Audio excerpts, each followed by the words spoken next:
Alright, what's up? Yeah, we're live. Hello. Hello. The Tooth Fairy. Fairy Bachi. Ooh. It's a hot one in the office today. Wow, 4T2. The plane. Tattoo has donated $10. The plane is coming. Okay. So we've got $10 from 4T2. 42, where are you? You're invisible. Anti-lizard. What do you have against lizards anyway? Anti-lizard 89. This is a loud coffee. Mr. Coffee. What is that?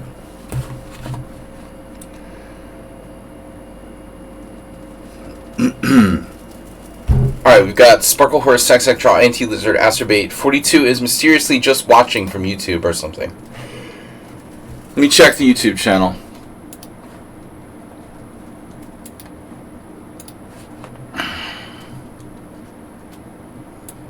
Yeah.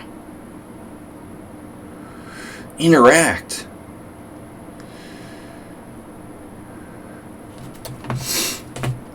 Oh no.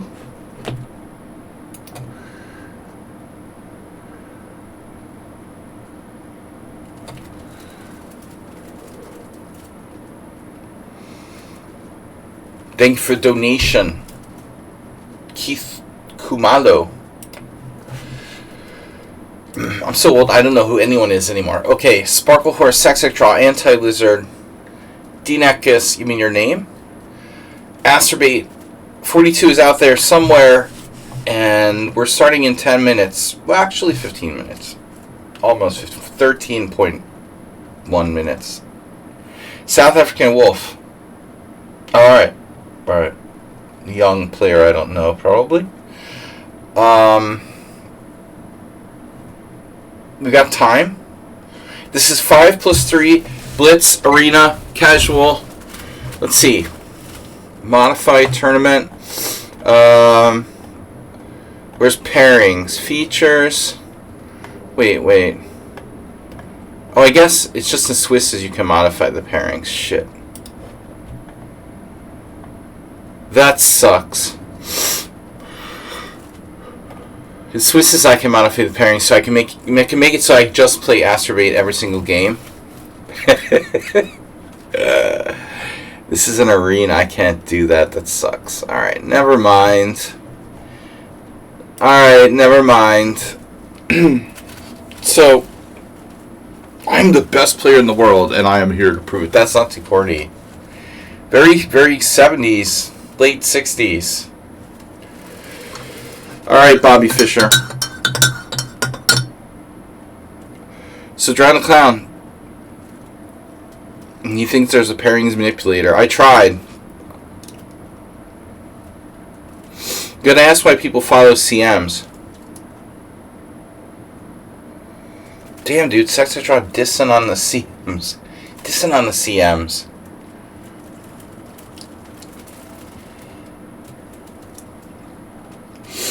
Dude, there's some CMs who play like GMs, it seems like. I can't tell the difference anymore.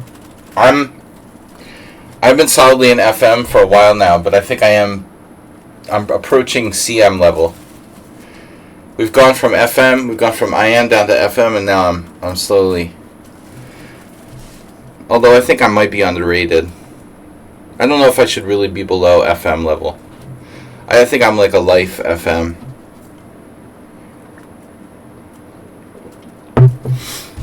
Alright, everybody. So,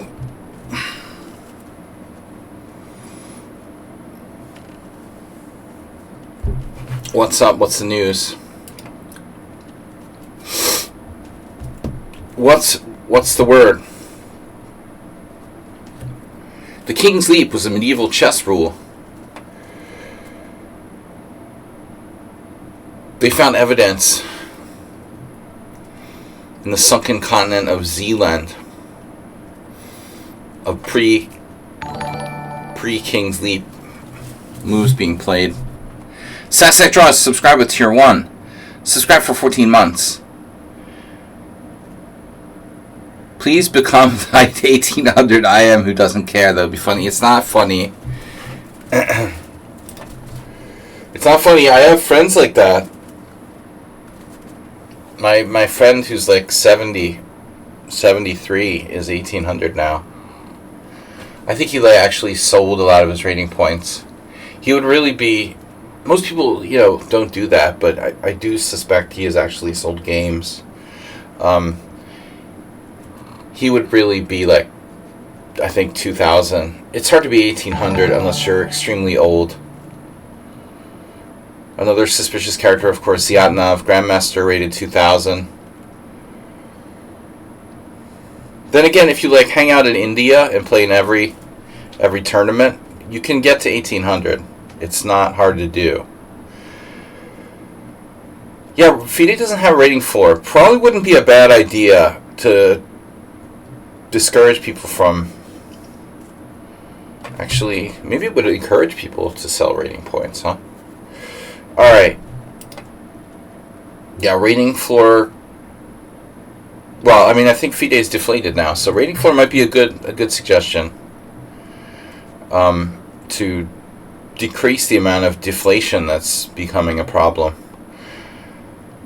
Anyways, we got 9 minutes to go. I don't know what to talk about. I'm gonna play Rapid. Yeah, Mr. Coffee had to move our meeting on Friday. I'm gonna play the monthly Rapid tournament near my house. Surprisingly little really viable chess in my area. The few chess tournaments there are seem to be spread out, not close to me, and I really prefer playing in the evening, which is kind of a rare thing here.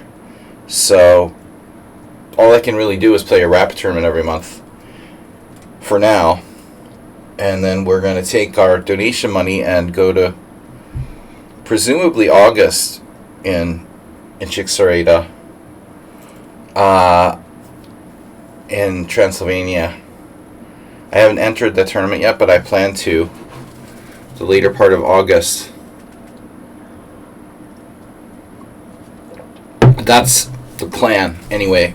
Maybe Romania, small open in Transylvania, because a number of years I could have played that and I never did, and I have connection there anyway, so why not? The other thing is the World Senior in October. Yeah, but I'm not planning on dropping down any more Anti-Lizard. We're planning on getting back over 2300 somehow. We just haven't figured out how to do it. In the meantime, I'm going to try to build my Rapid rating to 24. It's going to be hard to do that in this Rapid. I'm lucky if I gain 1 point. You never know, though. I was hoping if I keep playing in this week Rapid tournament, sometimes it just takes one strong player, and it might encourage other strong players to join. So I thought, okay, there's no good players. I'm the only good player. But, if I keep playing every month, maybe, a CM here and FM there might decide to play, and slowly it could. But there's just not enough prize money. I don't think it will work. It's just not going to fly without prize money. Trophies aren't going to cut it, For me, it's just a matter of convenience. You're not going to get title players to play if you don't offer some kind of prize money. Even just a small prize. The 4NCL attractive. 4NCL. Macabolism. Cannibalism Ploho. He's challenged me to 3+2. No 3+2 rated. We're playing Arena 5+3. You guys can join our team. Oh, I swore never to go to the UK again. No, I guess now it's okay. I might consider it. Yeah, I've never played in the 4NCL. I'm too weak, though. No team would want me. Alright, Pawnda Team Blitz Arena. I mean, you can't have like a really low rating and nobody respects you. I mean, if I got back over 2400, I could probably play a lot of team tournaments. But, how do I get my rating back to 2400?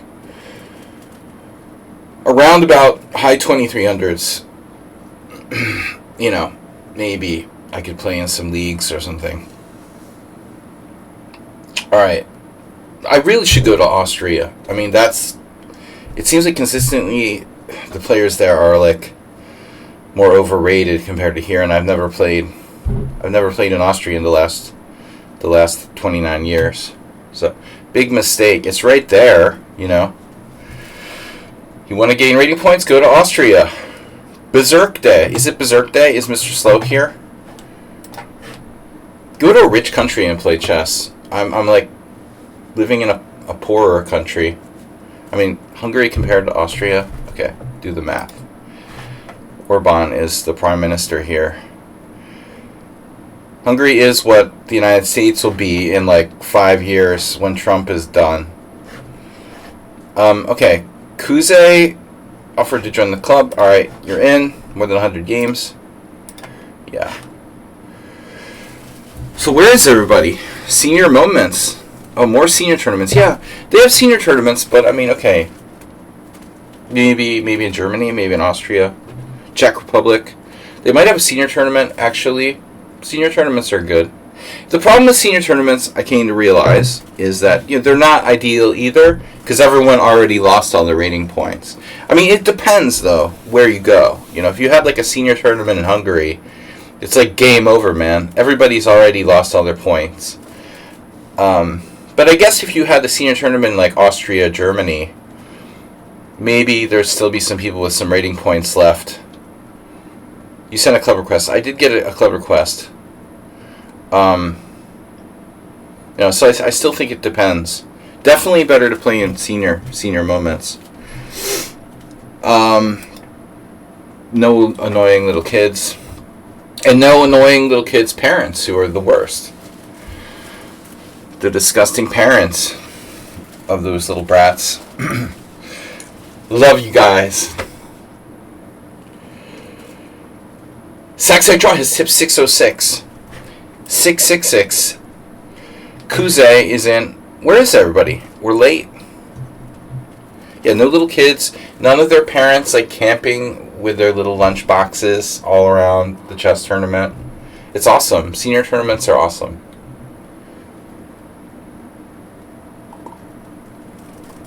So we should get some more players in here. I don't know where they are. I mean, this is a Blitz arena. I'm expecting 20, 30 players. We only have 6 at the moment, so hurry up.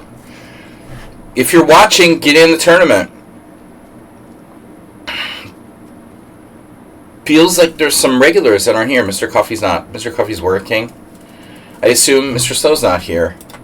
Got another request. Alright, a guy with no games. Oof. The no games guy, I'm sorry. I can't accept you. Sun Prism is here. Subscribe to Tier 1, 14 months. That sounds familiar. Sun Prism and Saxai Draw are exactly the same age. They're both born 14 months ago.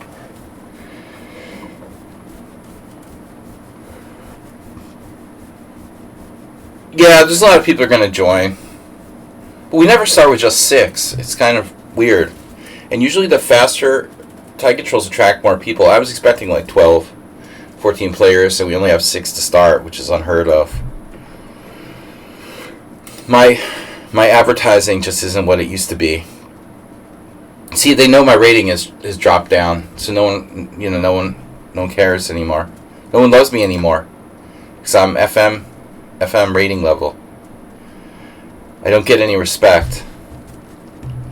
The no games guy gal timed the request perfectly. In what respect do you mean? When they had no games? It's a perfect time. North Chess 5. He's from Turkey. His name is North Chess 5. Not very north. Northern Turkey, maybe. We have 6 players. Alright, now we have 7. 18 seconds to start? Oh no. Oh no. Where's, like, Shaki? He beat me in the simul. He must be celebrating. 8 players now. Okay. Mr. Slow. Mr. Slow has joined. We have 8. It's an all-time record. We should get to 30, I'm hoping. Starting now. I have to play Sack Sack Draw. Well, there you did it, man. Now I'm already playing Sack Sack Draw. It's unbelievable. I can't keep playing the same stuff all the time. By the way, this Friday I'm going to have to mix it up. Oh, now he's with knight f3. Oh, something happened here. He played knight f3. What's that about? Oh, no. I've got to mix up my opening so people get confused. I was trying to play the accelerated Queen's Indian all the time because I'm really trying to understand it, but in a practical sense, you don't want to play the same defenses all the time. Just not a good strategy. Become too predictable. Alright. Especially a specific thing like that. Also playing e4 every game. Not optimal for me. But I've been working on trying different stuff and improving my e4. When it comes time to play in a competitive tournament, oof. Alright, knight takes c6. How bad can it be? And this move is designed to avoid the doubling of the pawns. Doppelganger. Say no to doppelgangers. It's just a kind of weak Marazzi. Just say no to doppelgangers. Your queen has good lateral mobility there. I don't know where it's going, but could potentially go somewhere. Okay. Oh, you copied me. Copy me. Stop copying me.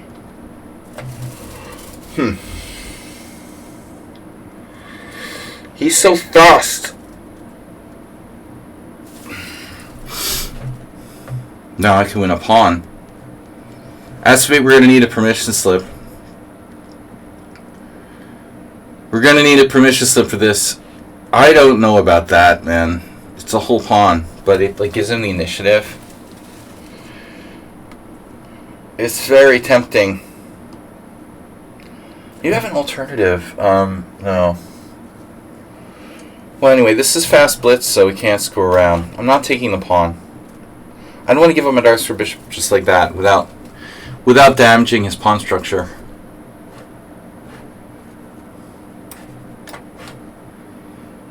Yeah, he's so quick. I'm not berserking today unless there's a specific reason.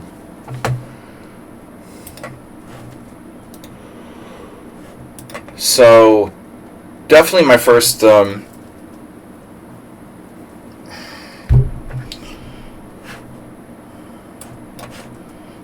strong opponent for today.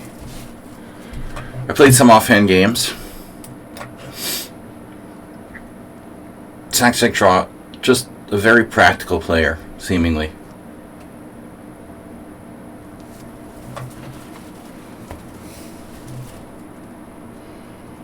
Sack Draw Sack. Or Draw Sack Draw. Talked about this before.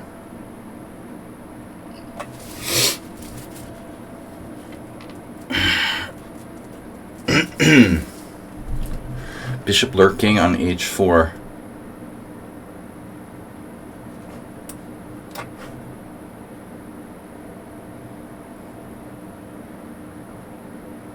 Bishop on h4 is really pissing me off, dude.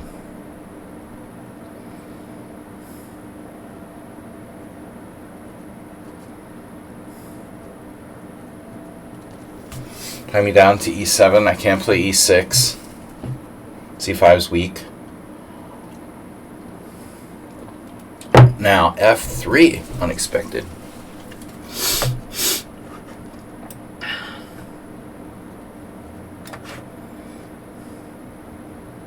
There's nothing really happening here. I have the better structure. What are you trying to do, man? What are you trying to prove, anyway?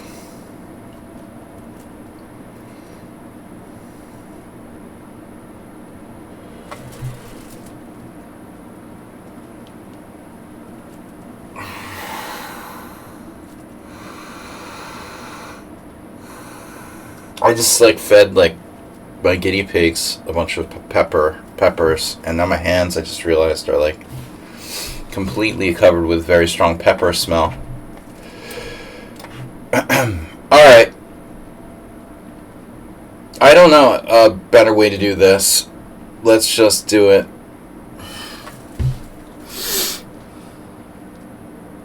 Good thing they're not hot peppers, I'd be crying right now.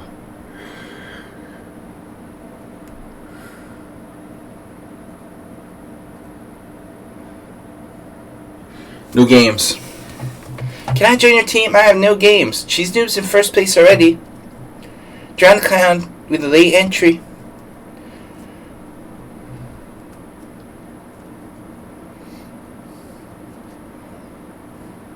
Drown my clown.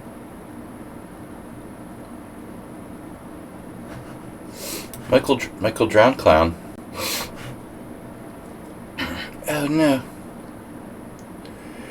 A for pawn. It's gonna get away. Bishop e3. Wait, what does that do?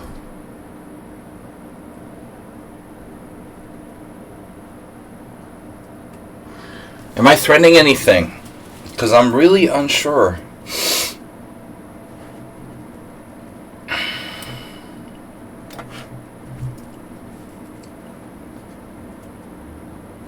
Oh, I see. You're reorganizing. Well, yeah. Well, shit, yeah.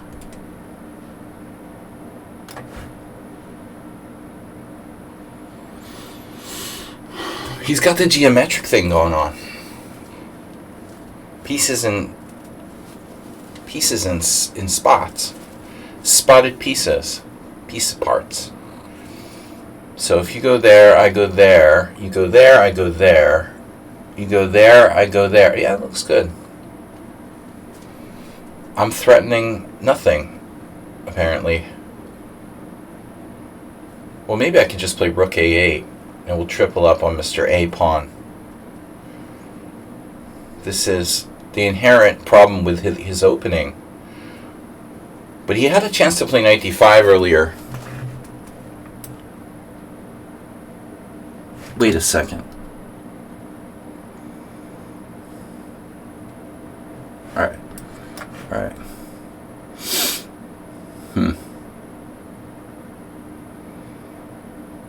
Alright, we've got all kinds of interesting stuff going on. My original plan was okay, knight takes d6, rook d8. I get that. We have other moves.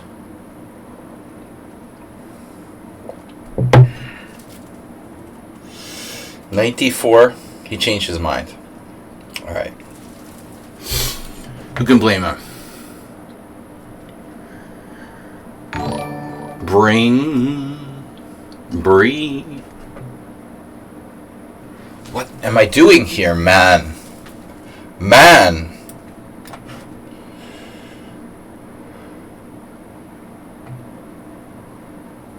WJ Lewis subscribed. Long time no see. Wow. Been forever. Uber Driver says, Bobby says Queen F3. Cheesy Noob, Anti-Lizard. Speed players in first. Speed players in first. Speed players in front is what I meant to say. Bishop d2. Oh no. Oh no. That looks like some kind of sneaky discovered attack attempt. What are you going to play? Like knight b1?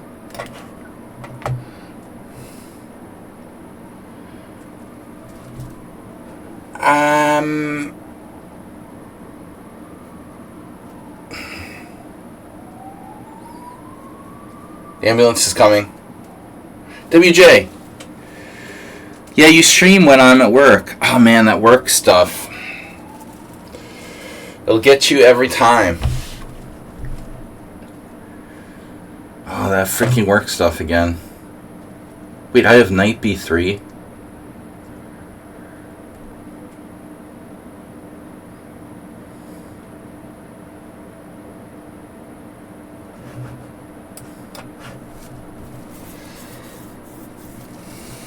Does this add up? Alright. He had a tough opponent for the first round. Poor guy. Alright, we're tied with Anti-Lizard, Cheesy Noob, Mr. Slowhand, and Acerbate with a win. Wow. Acerbate getting off to a win against our new opponent, new team member, Kuze. Acerbate starting on a positive note. Alright guys, what's up? So WJ, welcome. WJ Leaf has resubscribed. 69 months. Now we're talking. We're talking almost 6 years.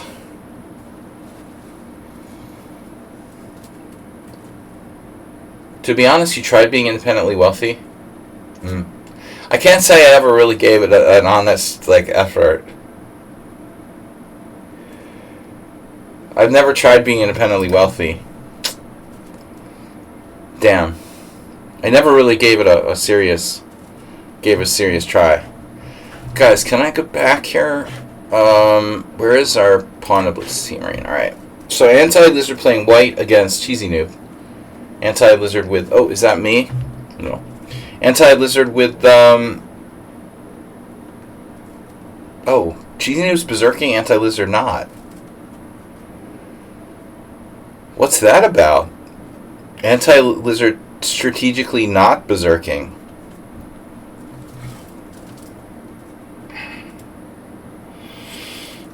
Anti-berserking. Are most lizards anti-berserk?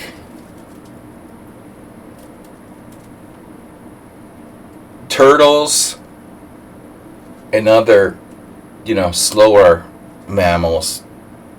I mean, lizards are, kind of, cold-blooded? So maybe they don't really like the berserking thing. Not enough adrenaline or whatever. Oh, he's not a lizard. He's anti-lizard. I forgot. No, it doesn't make sense. It doesn't make sense. I keep thinking he's a lizard, but he's anti-lizard. Anti-Antifa. Welcome, everybody. So, berserking, it's not meant to be a good idea.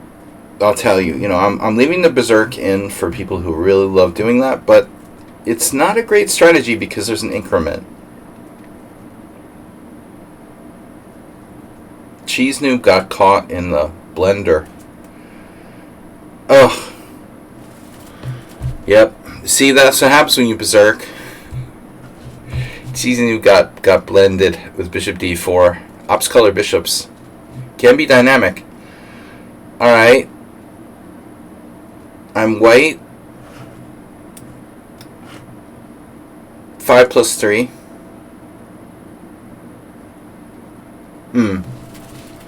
Sicilian.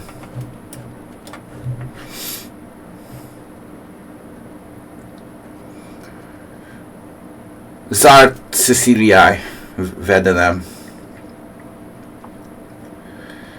Jono Podkivanok.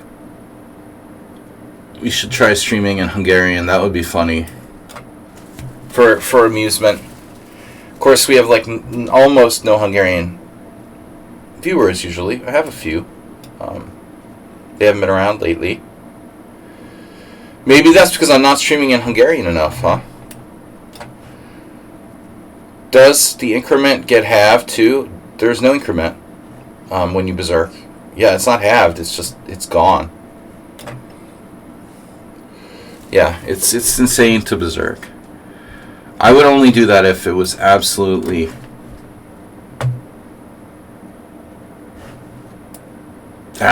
necessary. Maybe some later. So young samurai here, not at all fazed by the closed Sicilian. You figure that some people maybe don't face closed Sicilian enough to take it seriously. Okay, A6, not a great move. We're always happy to see that.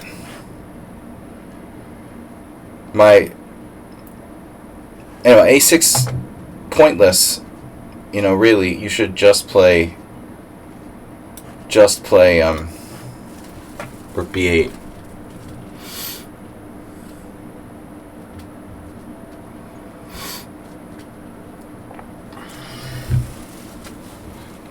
Close Sicilian's annoying.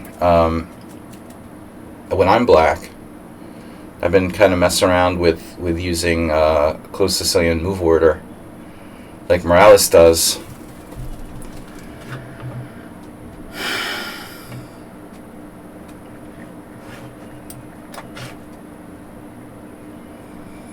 But I don't have, I just don't have a lot of really serious experience playing close Sicilian type positions. When I was younger, I used to try to play it a lot when I was black against the English, because I didn't really play e4. I would play this kind of position in reverse colors, but that was kind of the extent of my close Sicilian. A few games here and there, but I think, it's a useful thing to know. It would be boring to play it, exclusively. But I do think that it's useful to be able to throw it out there.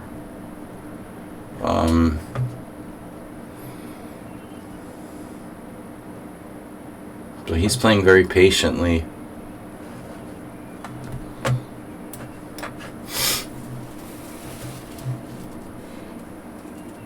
I never know when I should do this or not.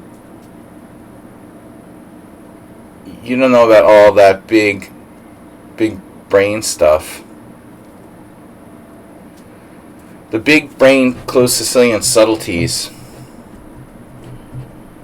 Well, I think a lot of it has to do with, if you like playing closed or open positions. I like both, but in Blitz, it's easier to play, I feel like, open games. Tactics are easier. Strategically complex closed positions require a lot of planning, and maneuvering takes thought. We generally don't have a lot of time for that. Anyways, now black has a threat here. Can you identify the threat? F4.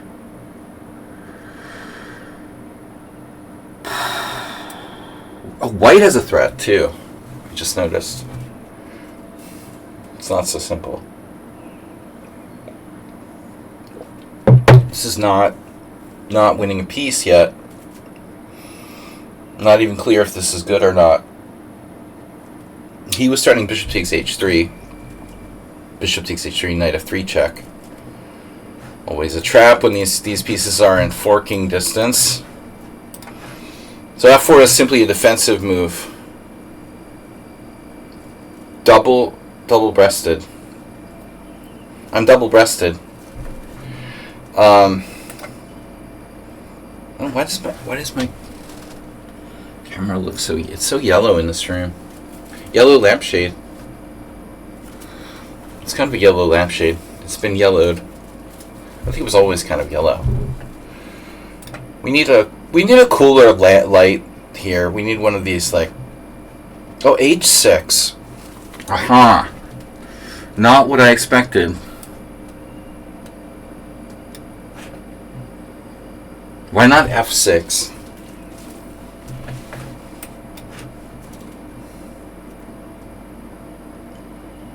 Young Samurai could have played f6, and that affords the knight s-square to retreat to back on f7, at the cost of course, blocking your bishop on g7. It seemed like a better chance from the surface, at least.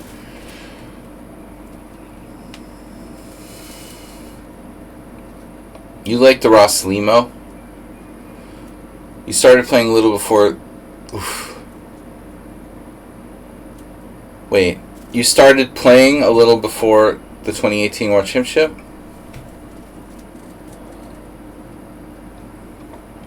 mean you started playing the Ross Lima? Not like started playing, you've been playing for millennia now.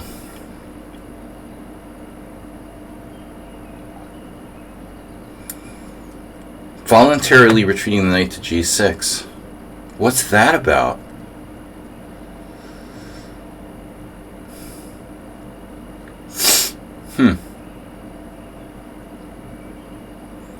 What am I really like trying to do here?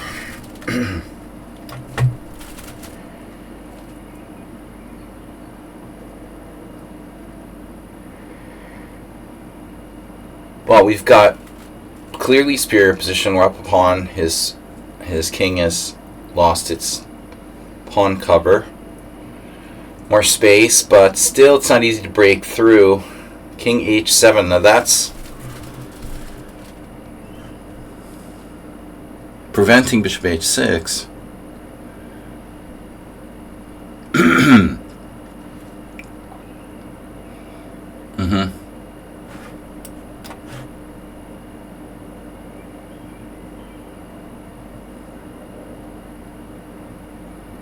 I mean, you're going to give me the f7 pawn? Seriously? Is this a trap? Could be. Although it's 95. Alright.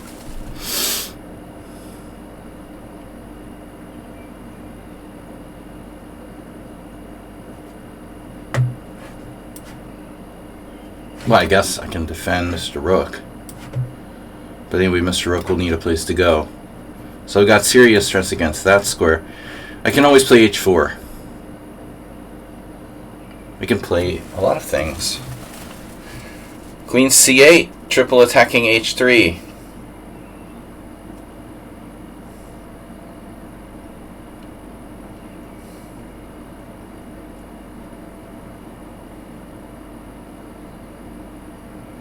Interesting move.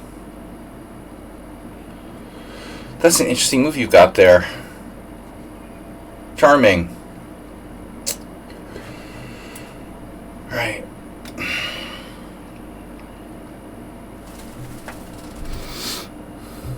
Knight g1, that's something I remember.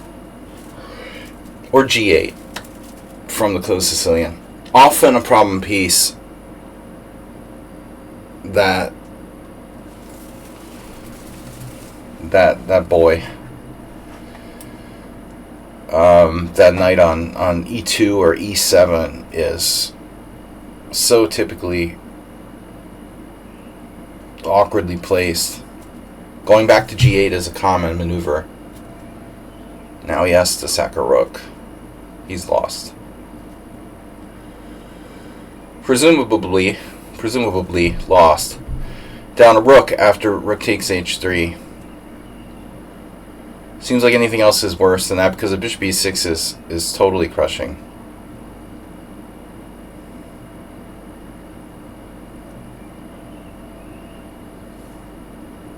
So Anti-Lizard way out in front with 8 points. How did he do that? Now Queen g4. You saw that too. He sees everything. Now I don't have any suggestions for you. Unfortunately. Oh, there's one. Wow. Yeah, it's too slow.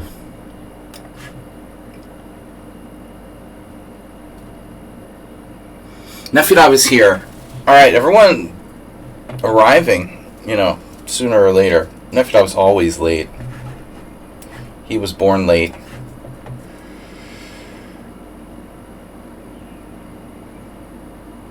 Understanding why you don't resign in a arena scenario here. Come on, guys. It's an arena. The more games you win, the more points you get. You don't get anything for losing. King's Crusher would definitely resign. So, alright, Anti-Lizard in first. I'm in second. It's still early. Very early. You have 2 hours left. You started playing your 37th birthday. Shit. I know, right? Me too. Well, I started playing on like my my 11th birthday, and I'm still 11. No, I'm 39. You started playing on your 37th birthday? Really? I forgot.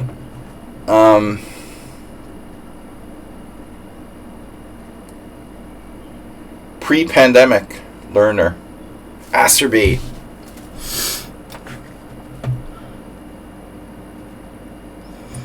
Acerberserk. Acerzerk.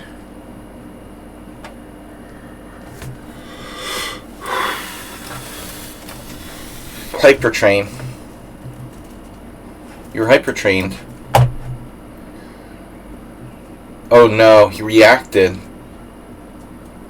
C5A5.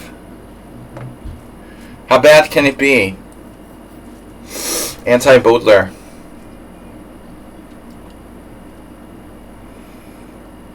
Somebody sent me a game for Thursday. Mr. Coffee.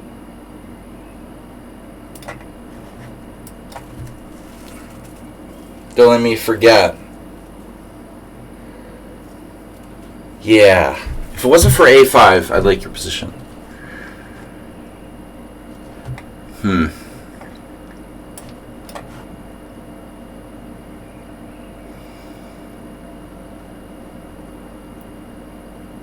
Uh-oh. Alright. There is a hole there on D6. It looks accessible and juicy. Juicy. That's why we never play A5. A lot of times. My previous opponent's A6 was also inaccurate, but not so bad as this. Now it's going to get extremely ugly.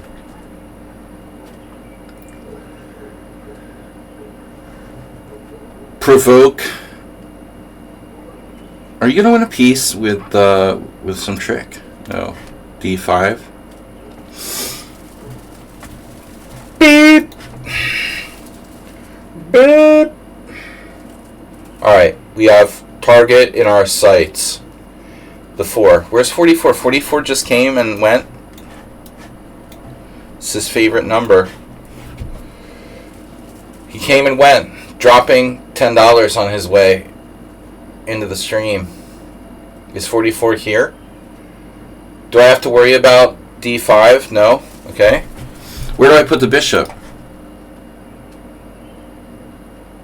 D2. Where it has, like, range. It's a Range Rover. And then F4. Oh, no. I could secure the knight with A4 to be on the safe side. Well, now F5. Oh no. F5. You got D5. I should just take, maybe. Acerbate loves this diagonal, though. He loves a good knight, bishop, on the B8, H2 diagonal. I could be asking for trouble here.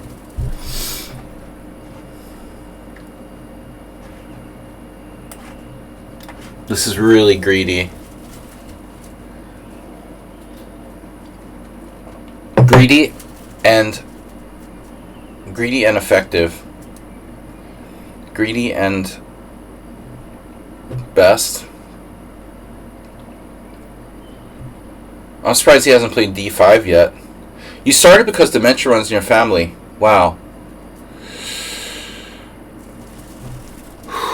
I don't know, man.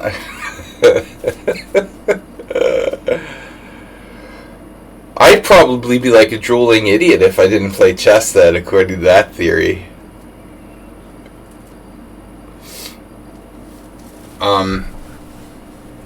Man, my dementia would be really advanced by now. It doesn't run in my family, but my mom got it, but she got it very late. You know, I mean, it's like exponentially more common as you get like over 80 or whatever.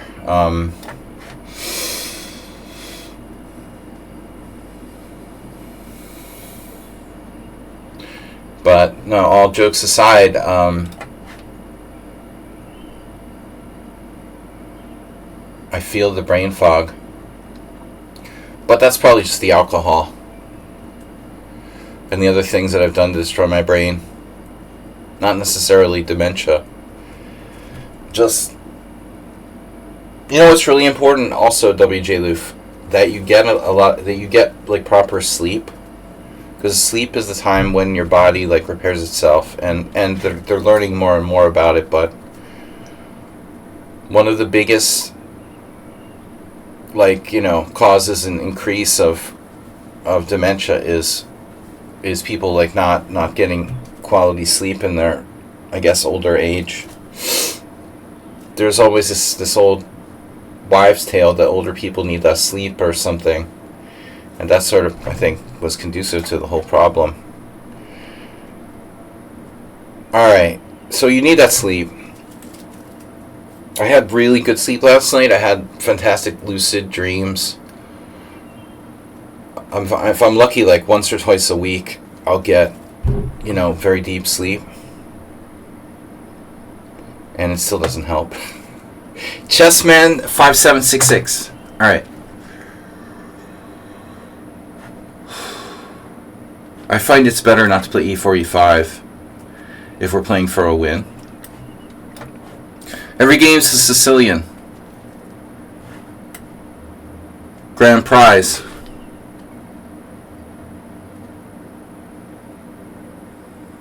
Right. It's the grand prize attack.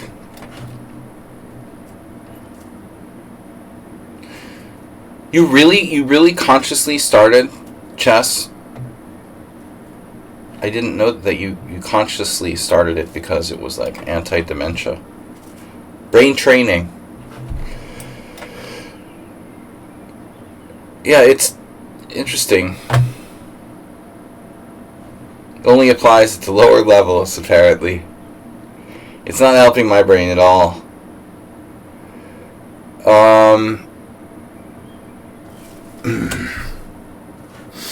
Yeah, I'm supposed to play f5. Wasn't there like a Gawain Jones game that I looked at on the stream with this type of position? He had a game with white against somebody, and somebody played f5.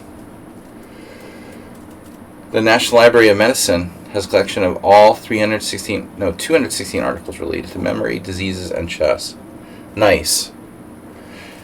Mr. Slowhand says, if dementia caused by sleep deprivation, I am fucked. Well, no, it's not. Well, I guess it's not caused, but if if you're gonna get it, it's. Anyway, sleeping is the time when your brain gets repaired if it has damage. So.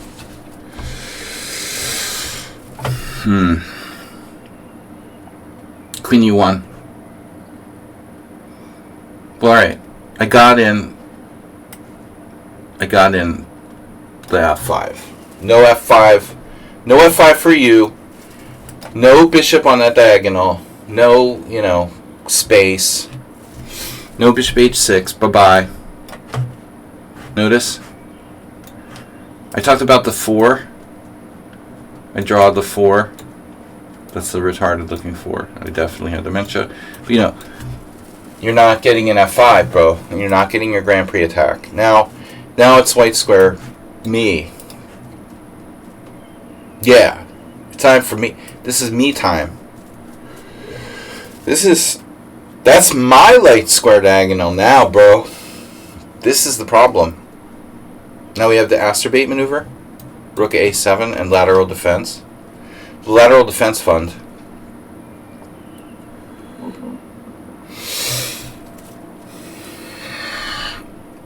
I mean, I'm basically like playing poker all Saturday nights, so I lose a night of sleep. I'm sleeping like 6 nights a week.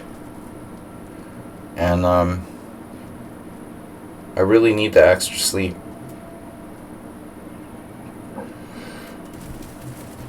Cognitive issues. Huh?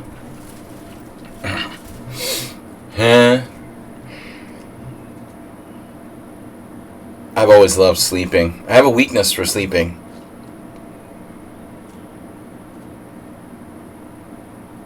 Welcome to the diagonal.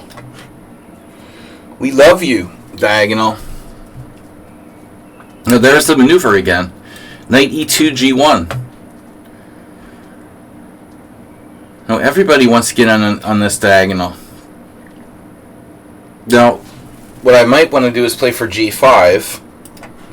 In order to do that, I'm going to need to get... We're going to need to get off the thing, the g5. That's what it's called. Alright. Oh, another plan might be for me to play along the c-file, of course. Now, Mr. Knight is in the way of Mr. Bishop. Mrs. Bishop, whatever. Such a beautiful thing, this position. And... oh.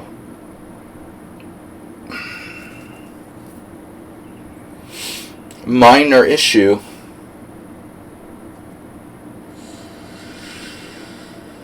Okay, we can deal. Dealing and wheeling. I hope we can deal. Alright. I can give you one bishop, the other one, if you want.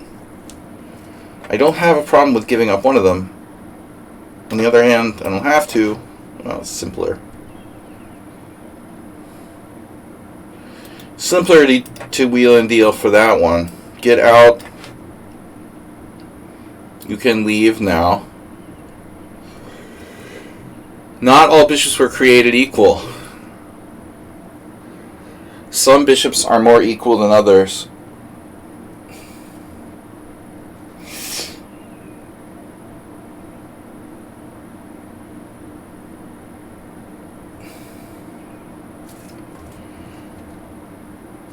Which bishop do you prefer? It's the obstacle bishops, it's a draw. Right? I used to think that when I was a beginner. Oh, it's equal. It's obstacle bishops. Not equal. We need our g5.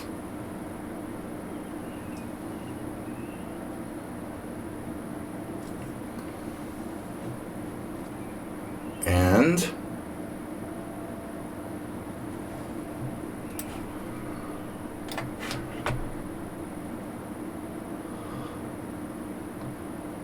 I have a funny tactic that doesn't work.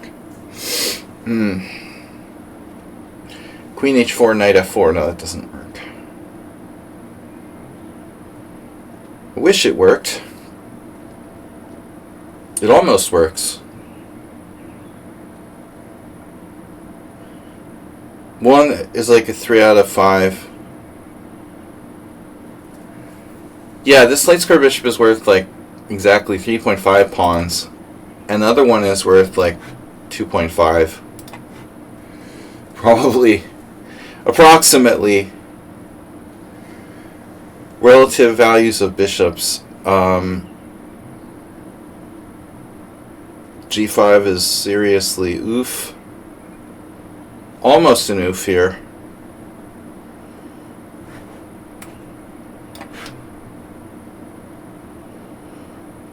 He can try breaking on the queen's side.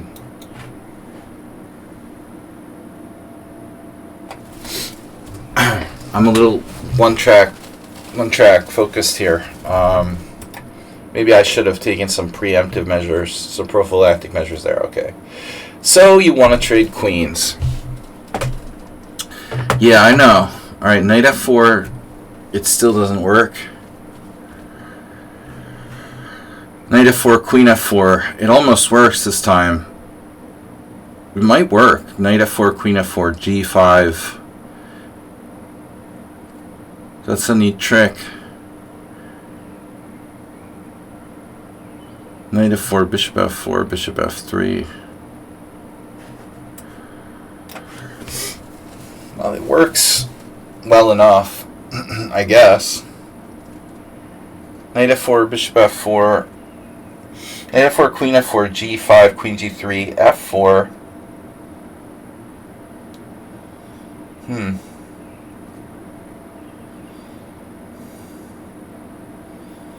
Situation is a little complicated.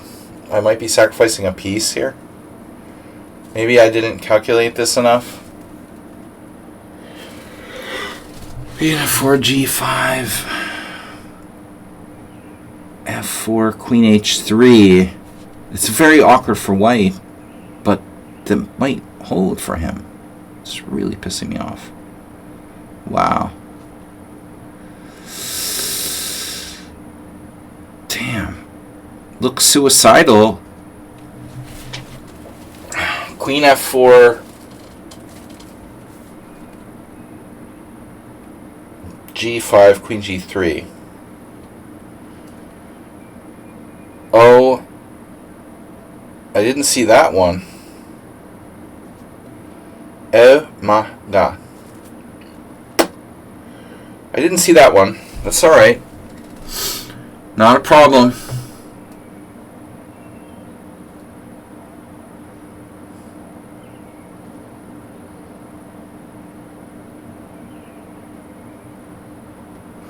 A lot of options here.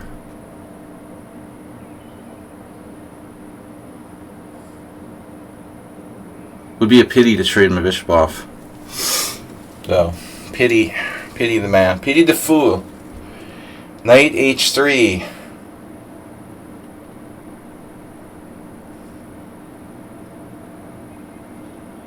Knight H3 should cut it.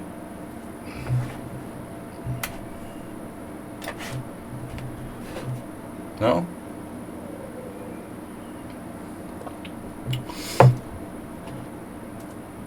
He had Queen F4, G5, Queen G3, F4, Queen H3. Surprisingly, looking like it works.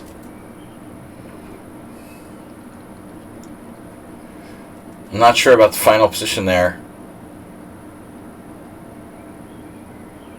His king is like stuck. I might have compensation for the sacrificed piece in that line. I just go to D5.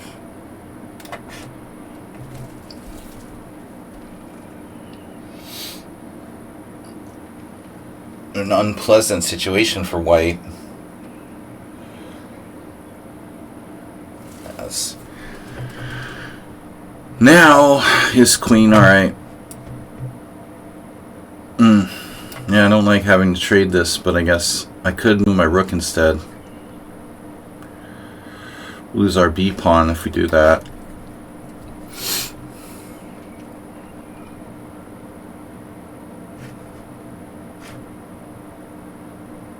Let's just get out of here. That loses a pawn.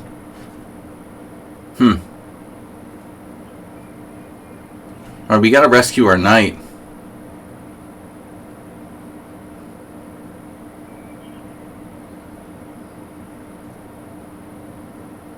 That's so annoying.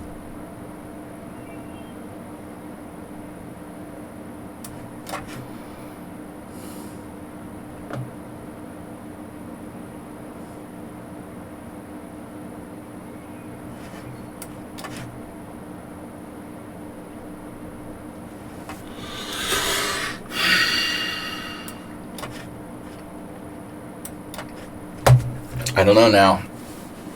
Equal material. Someone has a check there. It's a nice check. Chessman has shown some real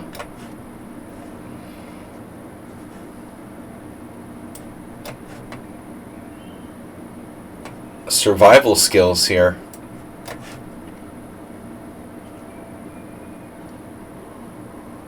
Oh no. Finally the G5 got him. I waited forever to play G5. Ugh. Alright, tough game. Sack draw, damn it, you're in first place again. Immediately paired with sack draw. Draw. Dragonfly Hunter, welcome. What did I miss?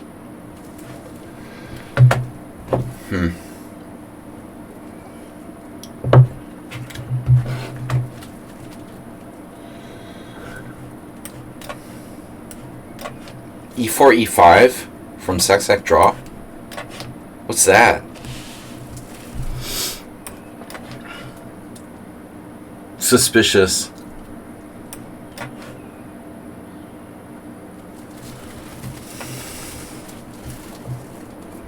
He knows everything.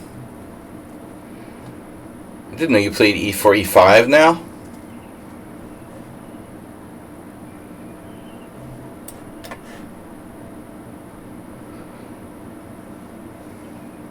What is this line called? Bad. I guess. It's just very few games have ever been played with it. I was looking at it today, and Hungarian Grandmaster had played it. Surprisingly few games where it's been played. I've never seen Sec draw play E4, E5. That's pretty amazing. You can just adapt like that.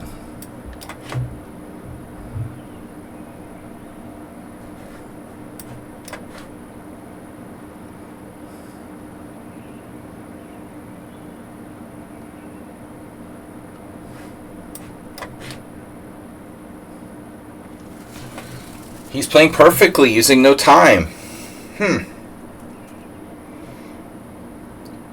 Alright, now we have the D5 square, which might be something to think about. Yeah, I mean, no one plays Queen E2, and I thought, you know, it's a good idea against maybe weak players. Rosenthaler plays D3 all the time. I mean, Queen E2 shouldn't be a lot different. You could transpose. Knight C3 is another variation, but none of them should be dangerous for black. I think it's just, you know, a stylistic attempt to get the type of position, maybe a type of position.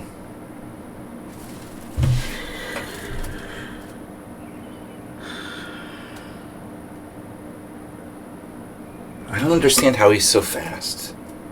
He uses no time. Dude, how do you do that?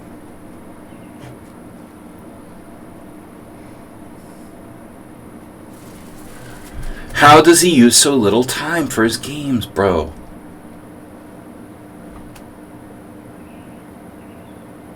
Just don't understand.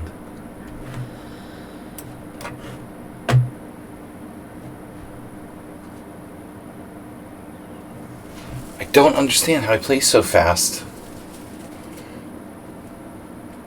You'd think he'd be like a bullet pro. 2165, not any games either. Consistent.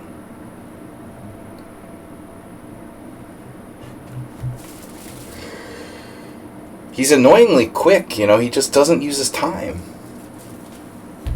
That means I never have time to think about my clock ticking down.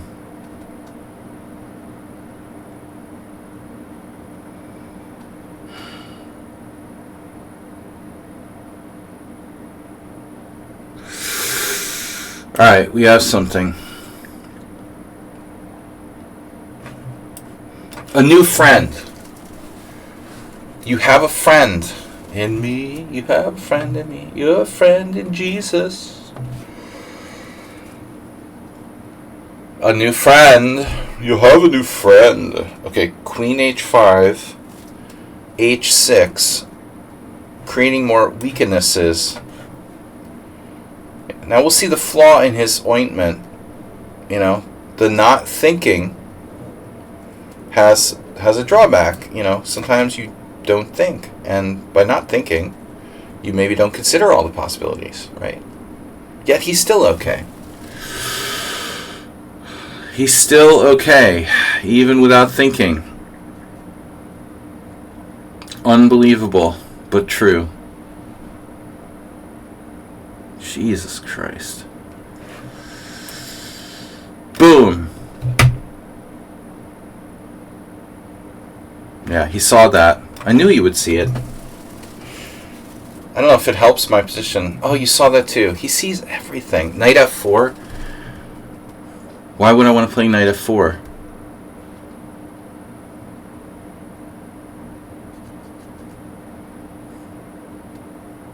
No. I can't.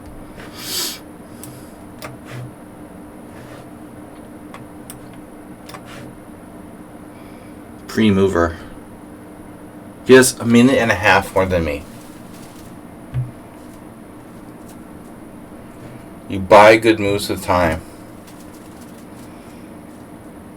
He's trading good moves for... But he still finds like reasonable moves. You know, he just never uses much time.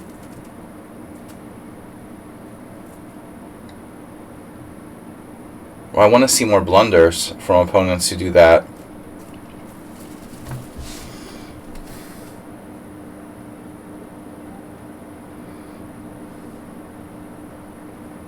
I played bishop e3 to induce b6 in the hopes that, like, you know, every time he puts a pawn on dark squares, maybe has a little more weakness on the light squares. Position is pretty locked, though, you know. I don't know. I feel like I'm a little bit better. He's tied down to e5. His bishop's sort of bad. I've induced quite a few dark square pawn moves. But still, you know, it's not easy. And maybe black is okay. I have f4, obviously. He has to consider, you know, radical, like g5 maybe.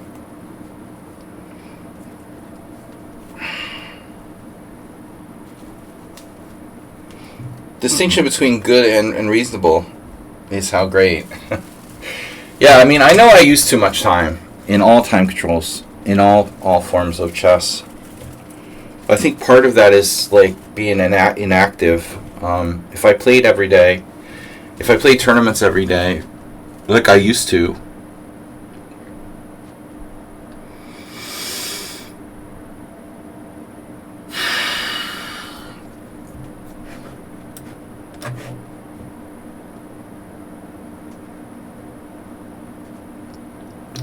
no risk involved whatsoever in f4. I have an idea. Rook e3.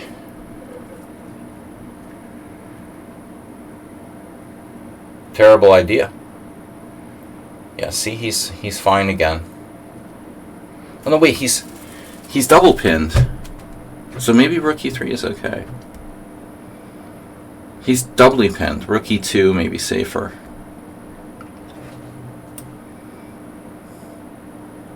Double trouble.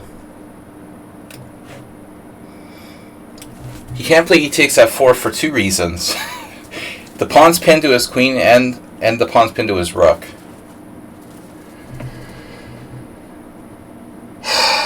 So frustrating. Wow.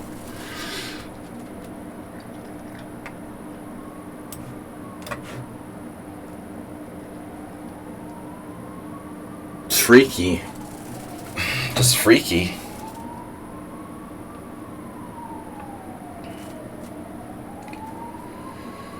Now there's only one pin in place. If I put my rook on e3, it probably would have worked out better for me. See? He has this miraculous defense.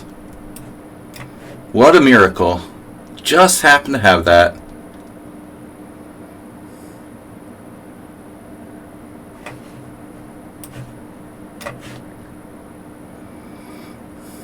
Just happens to have that. Uh-oh. Wait. This is some kind of trick. Seriously. He's offering his e5 pawn. He saw that.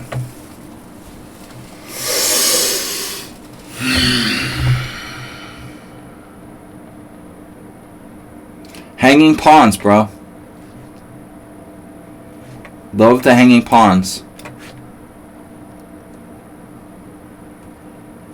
The Walking Dead.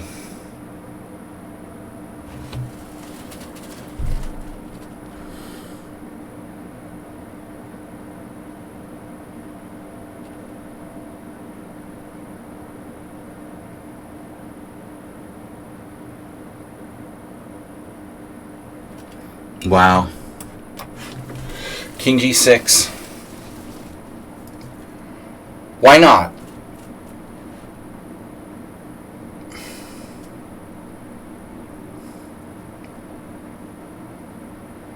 And what I need is a rook lift.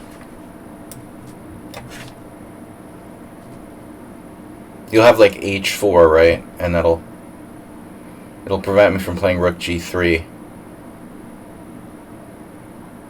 No, I don't like trading queens.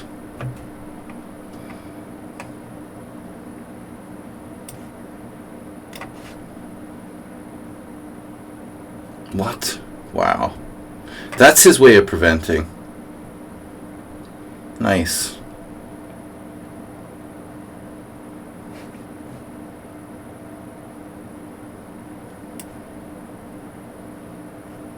Wow.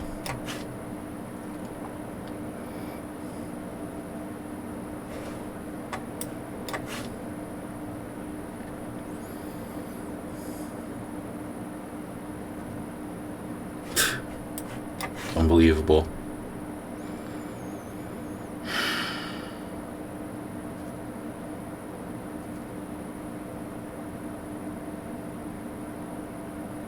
Now what do I do?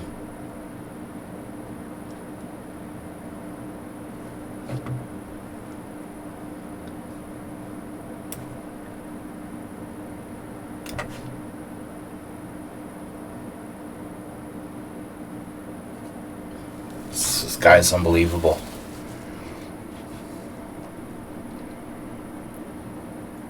He's got to be like an NM at least. I don't understand.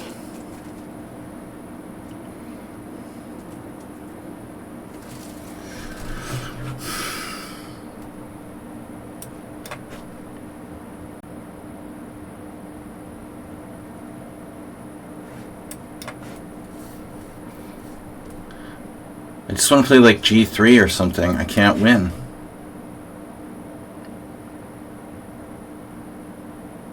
If anything, maybe black is a tiny bit better.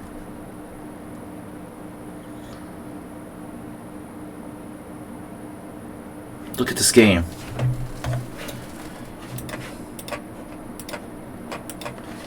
Alright, if I look at this game, I'm going to get timed out in the next game. 100%. I was winning at one point. Alright. But the thing about it is his speed. It's freaky. You know, you're strong and fast. Which makes me like wonder, why are you not like 2,500? Okay, his score against me is not that great. I was looking at the stupid score. The weirdest feature of lichess, by the way, that score that follows you around. I mean, imagine being Dinekis here. Can we disable that? I think you could disable it, right? But it comes as default. So, I would want to disable it if I have a bad score against somebody. I mean, that's like in your mind constantly looking at the stupid score. What a weird feature. Alright.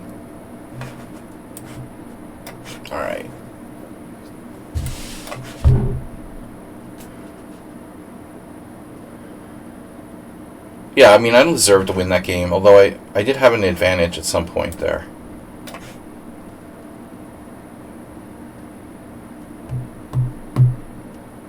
What's my plan? Oh yeah, attack the pawn. I had a game like this yesterday. The dude just like left. He just left this position.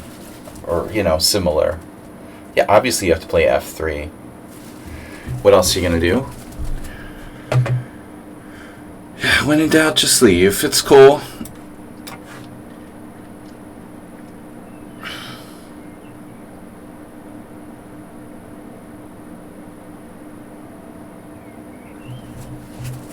Sex draw is just...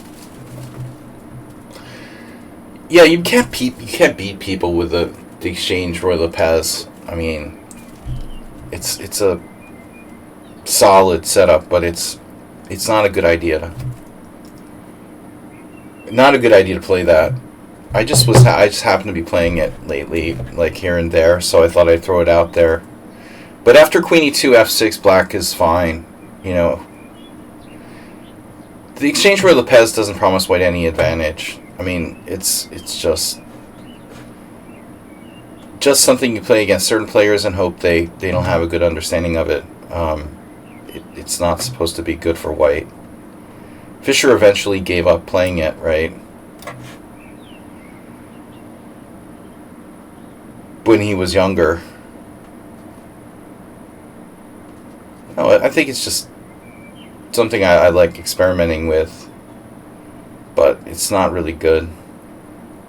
I was shocked when I prepared for Rosenthalis at the World Senior and realized that he played it all the time. Like, exchange variation with d3, I was like, you gotta be kidding me, dude.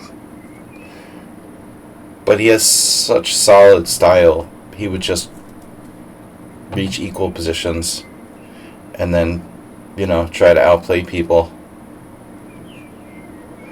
Your two biggest losses are against someone who had a racist name. Maybe that was in your mind too much.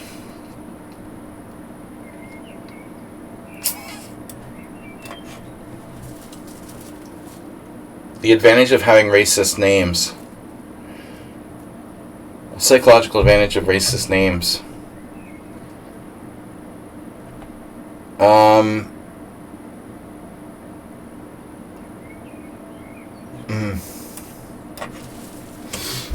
My king can't move. Well, it can. It can go here. This is probably not a great move. I was afraid he was going to put the knight on d4. Now I can play bishop a6, though. Not particularly scary.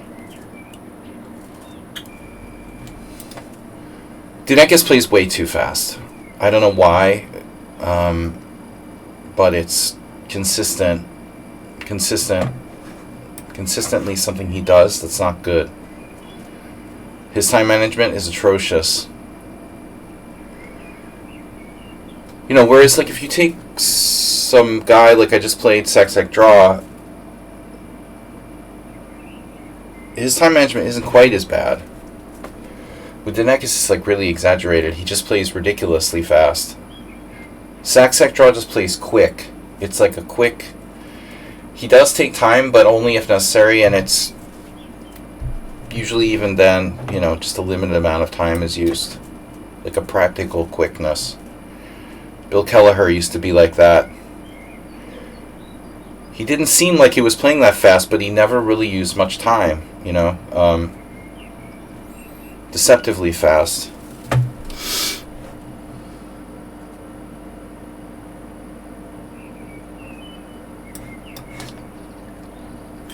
Knights before bishops.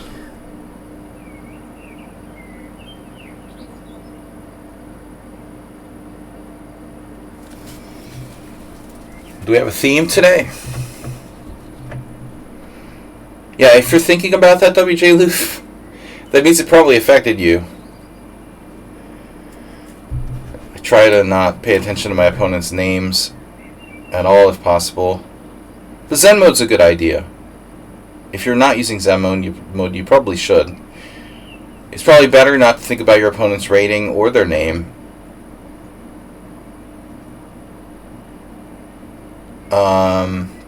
Knight on f5, nice. Gonna have to go. It's a pity to trade this bishop off, though. Maybe it doesn't have to go. It could go to e3, though. Alright, how weak is that pawn? I need that pawn. Gonna need to borrow that pawn. Can you lend me your pawn, please? The a2 pawn is hanging, yum yum. a2 allows him to penetrate into my position. Not cool. Rook a1, rook a7 is not okay. I also need to get my king to a sensible position. Maybe d7 will be the best I can do here. Alright. Queen almost trapped. He has g4.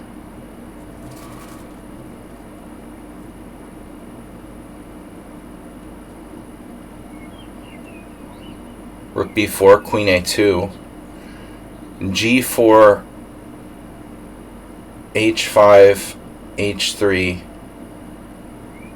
h takes g, rook h8, something like that.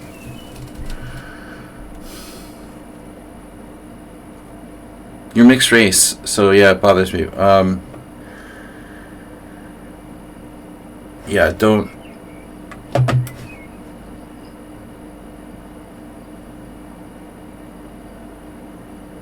Yeah, I would just play with Zen mode. You shouldn't be paying attention to people's names at all. I mean, not to say like it's okay that they do that, but it's not important.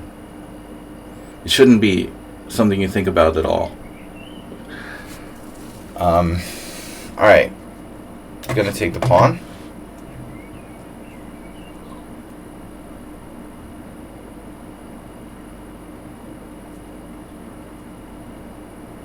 I mean, if you do notice someone with a racist name, obviously you should probably report them. But aside from that, from the chess perspective, we shouldn't be, getting distracted from the game by anything.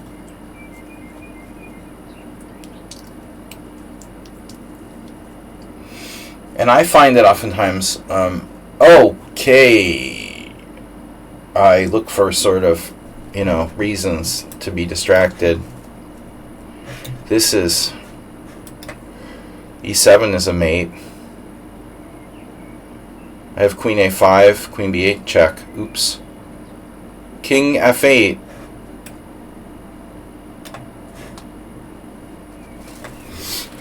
Now he's just totally he's gone in insanity mode.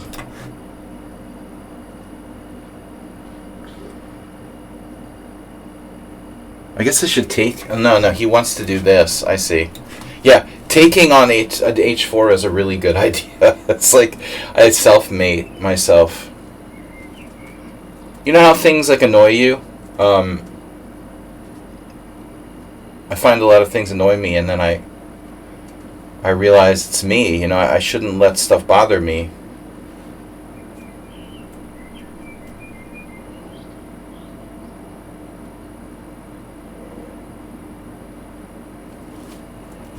Alright. You're down a rook.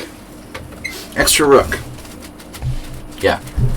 Alright, Sun Prism. Wow. Sun Prism has suddenly gone off into first place. Sunk Prism.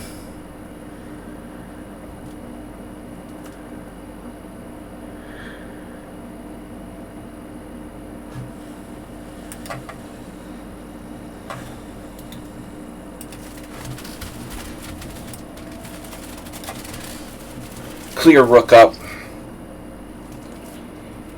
Brought up a rook and a pawn.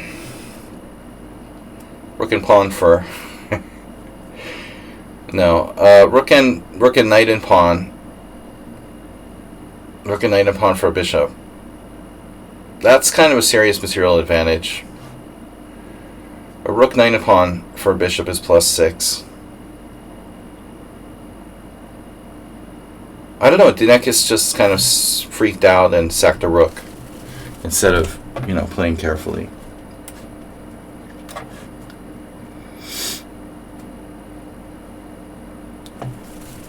Like a tilt-like reaction.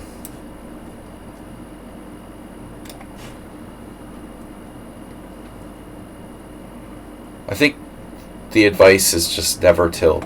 It's easy to say, but you should never tilt. I mean, rook takes p6 was like a tilt sacrifice.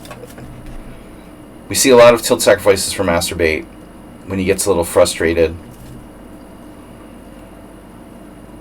But in Masturbate's case, like he's and Dinekis too, but they're tilting really way too early without justification. I mean, you make like a massive blunder, everything goes wrong. Okay, I can kind of understand tilting. If you're like a pawn down or you're slightly worse, you can't be tilting because you're slightly worse, Don't be like sacrificing a rook because you lost a pawn. I mean, that doesn't make sense. 42 is in. Evil William, Ukiel, Pyrat 77. We only have 19 players though. Usually it's more, especially with the faster time control. Where's everybody? Where's the Uber driver? Drown the Clown is here. Uber driver's evil twin step brother.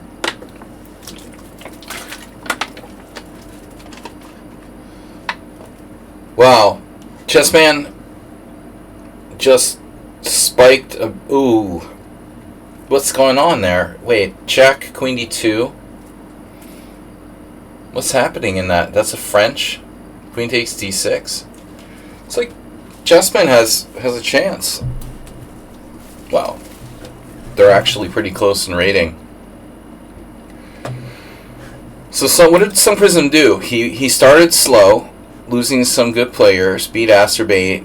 Then he pounded on a bunch of lower rated players, but he also beat Mr. Slow. Oh no. That's got to be a Thursday analysis stream game right there. So Mr. Slow versus Sun Prism for Thursday analysis stream. Yikes. Ooh, I just realized how hungry I am. Alright, let's eat some 42 for dinner.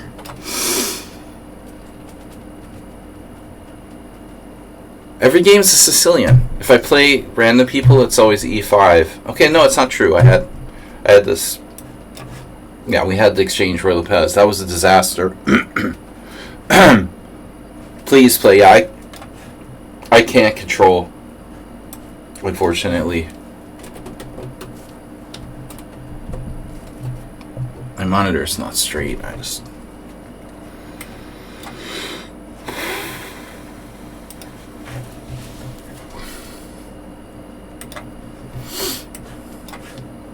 Let's play something random.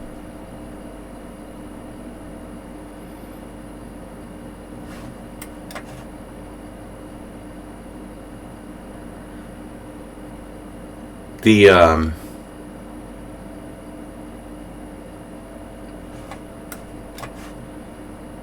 Vita Lynch style thing. This is really not very good for white, but I'm playing it anyway. We just fling the bishops out there and hope something happens. What a system.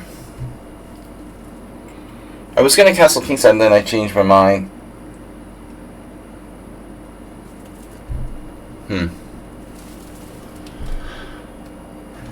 Yeah, well, I'm not interested. You could have a potential exchange sacrifice.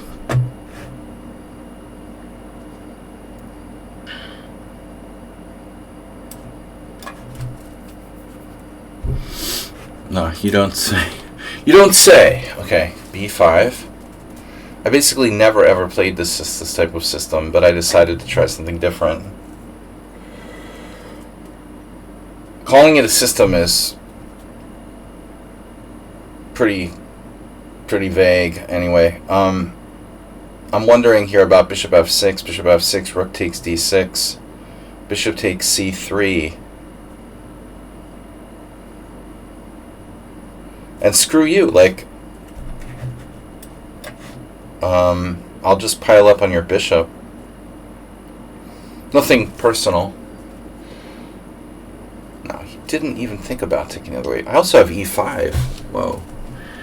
e5.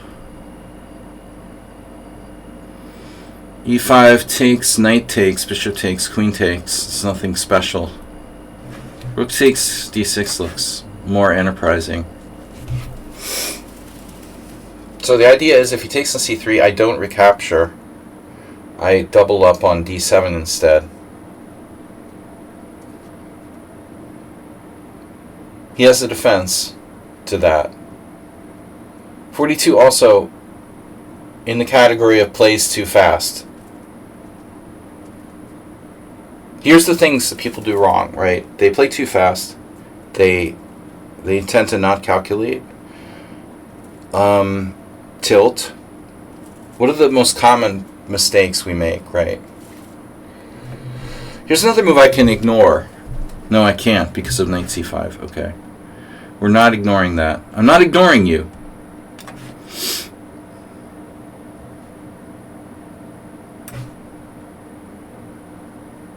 I'm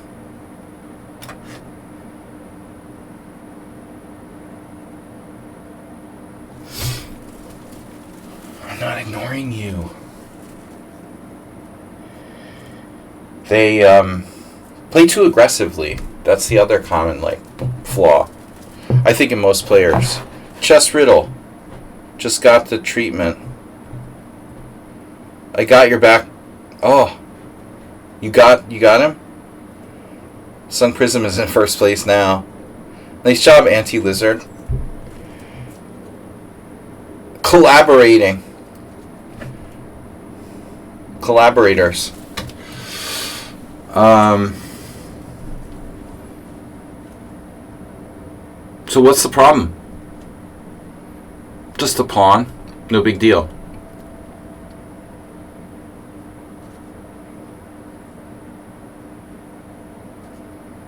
I could potentially try something weird like Rook C7, Queen D3, tripling on the file.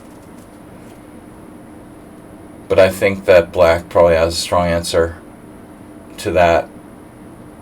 Maybe even Queen F6 or something. So anyway, whatever.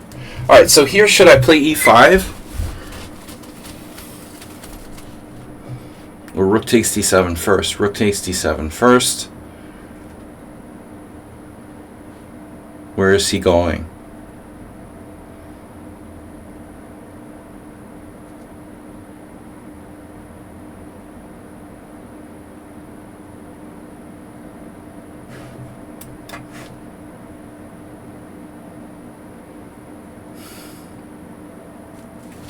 I don't know. I can't think clearly. I'm just picking those at random now with the dementia. Bishop E7, Rook D7, Queen E8 is forced, and I'm a pawn up with a clear advantage. What else? Not so easy to win, but Black is also a little tied up there. I'm not sure playing E5 was that great. It gives me the E4 square for my pieces. This is a benefit, but also maybe some drawbacks. I do like the centralized queen here.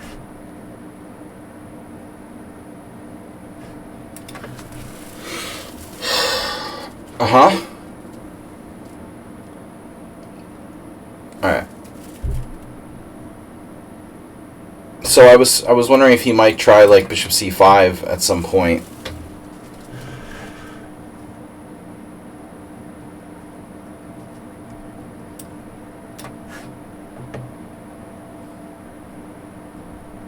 Black is quite restricted. Does have Bishop B6. So let's keep him restricted. Play for the endgame. Inexperienced players, man, I see an unbelievable night and day between people's endgames. People that are like master strength in the opening,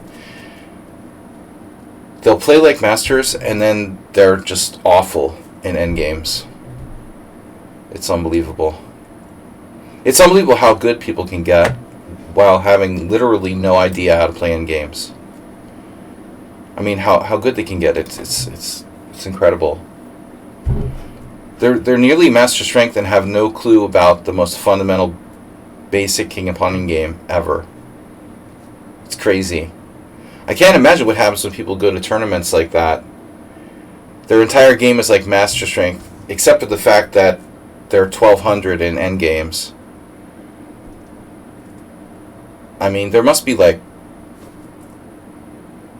you know, title players walking around who can't play king and pawning games at this point. Kind of scary. That would be you?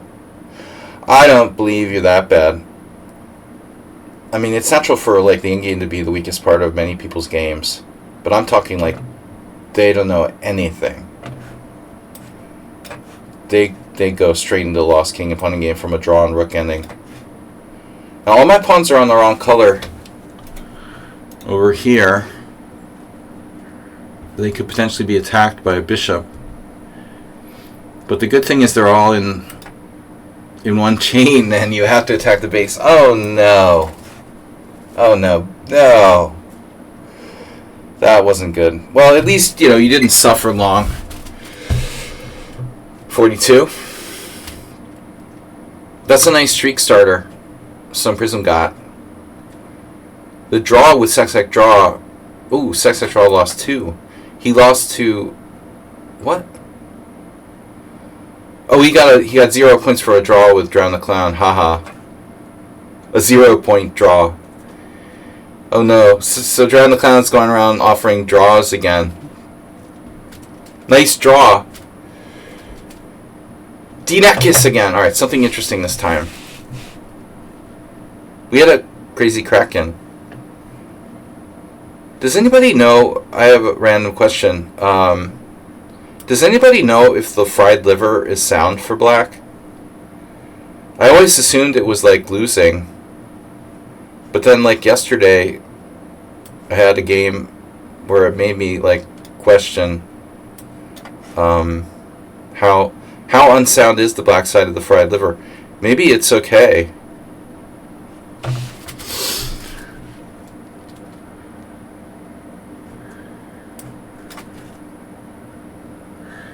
C6, Caro-Kann. Oh, maybe I'll play a Caro-Kann. It's hard to get my Caro-Kann on.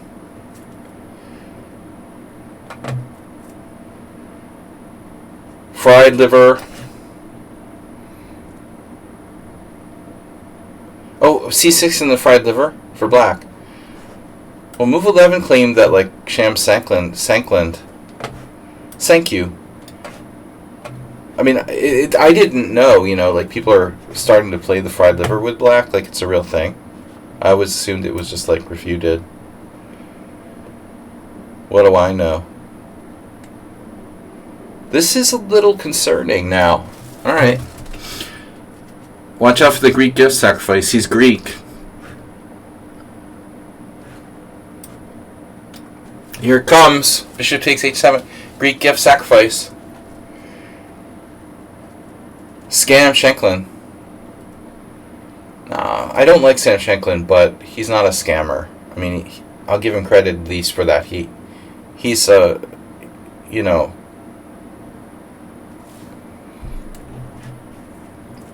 his analysis is legit. I just don't like his kind of personality, or lack thereof. Anyway, that is a good name though. Shanklin is a weird name.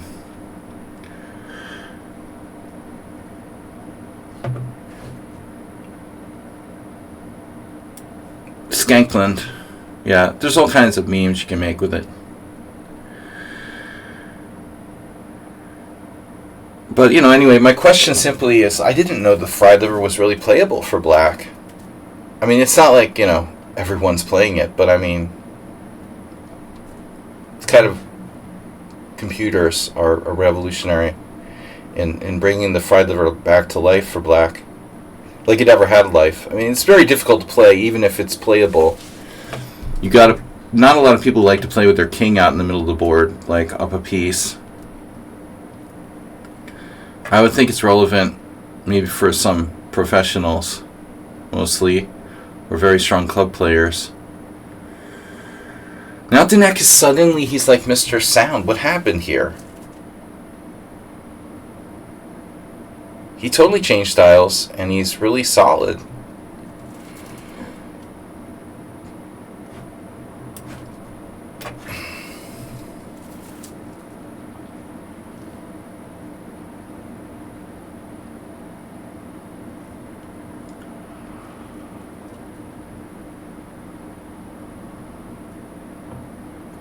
Found that.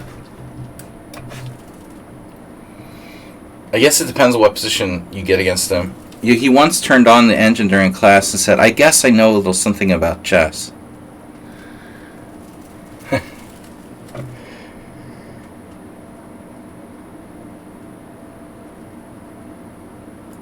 All I did was like judge him based on the one time I met him, you know, here in a double round robin, and he just...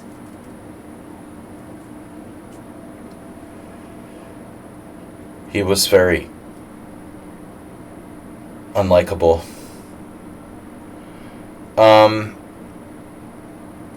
But I respect his analysis.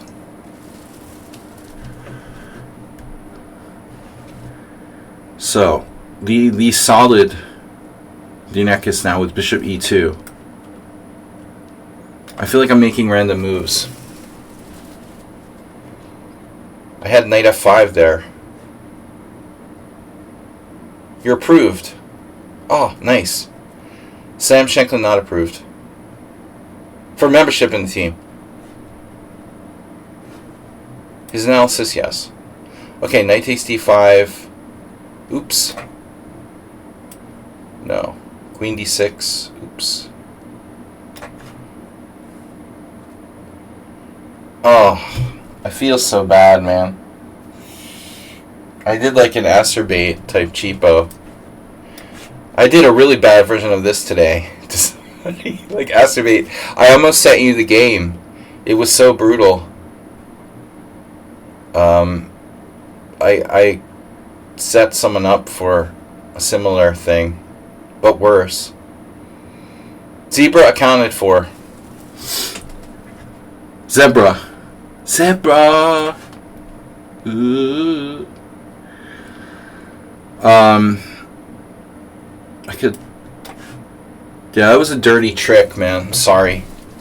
Well, I'm not sorry, but I had a really, really cool Queen G6 today in a Blitz game. But I did like Bishop H6 first, and so Queen G6 was like made in two. It was really nasty. It was a cheapo and it was incorrect, and I thought, man, I'm playing like acerbate. Sun Prism still in first place. Anti-Lizard in second. Sorry, third. I'm in second. And Chessman in fourth place. Drown the Clown in fifth. Too many draws, bro. Mr. Slow. Oh, boy. What am I going to do? I don't know what to do. I guess I'll play the English. E4 and D4 are both bad. He could just do the King's Indian against the English, though. That's the problem. You just do the King's Indian against anything. You can't get away from it. I feel better when I don't allow him to go into proper King's Indians. Because he's so good there. You know, he really knows it.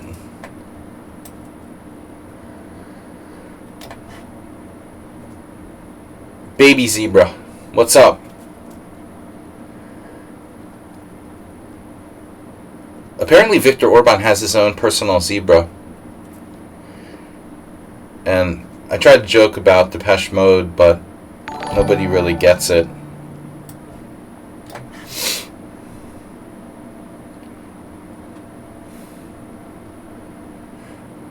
I think I already told you guys like 2 weeks ago. He got a zebra for a present. Probably for sending troops to Central African Republic or some shit. I don't know. Your own personal zebra. Yeah. You always make me think of that. So you didn't go into an E5. Now it's symmetrical English.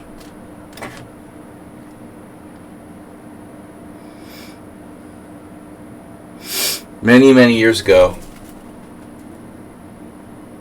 Last time I played this against Iveta, Rylick's wife. Wife of Rylick. Your own personal zebra. Are you threatening me?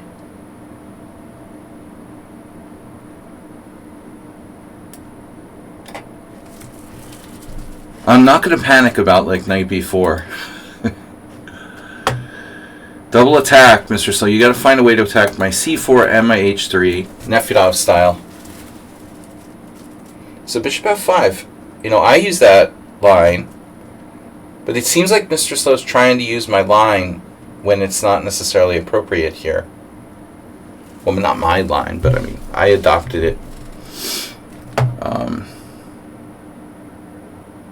After facing,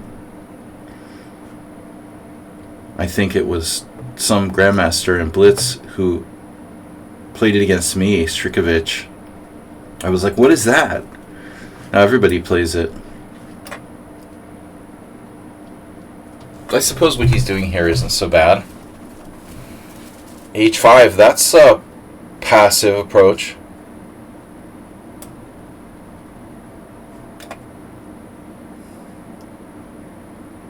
I'm not afraid of your h5, bro.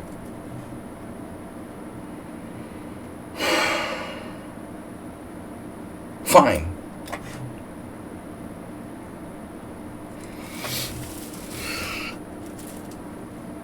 No, bishop f5, h5. It's all like typical, but I feel like it works better when the knight, you're playing against a knight f3 type setup. Here I'm playing e3, knight e2. You know, it's not the same as when I play these lines against knight f3. Your dog just scared away an intruder? Oh no. Oh no. My dog was running an over fence guy and got back just to watch me red out. Dude, just don't let the dog jump over the fence again, Asterbait. The dog was running an over fence guy. Well, that's better than your dog threatening an inside the fence guy. There's a good thing. No, I mean, it's a good thing there's a fence between Asterbait's dog and the guy.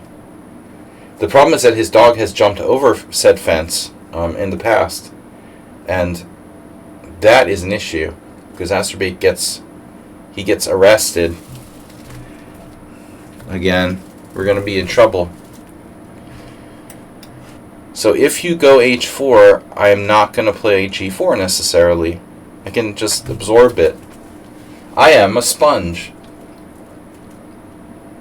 Though it's possible g4 is fine. Like the old Korchnoi. Yeah, I don't think he's going to do h4. It would be unwise to do that. Mr. Slow is slow. Is it a Rottweiler? No.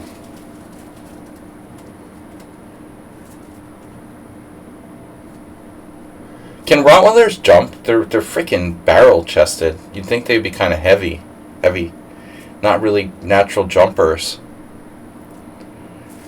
I had a Rottweiler mix. Slatchy was part Rottweiler. And, he could jump, but I wouldn't think, it'd be the best dog for jumping. Those dudes are heavy. Gravity. You had Rottweilers?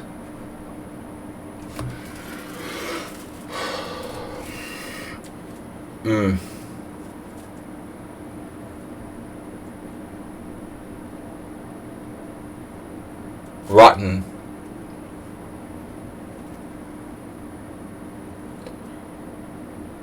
Yeah, great dogs.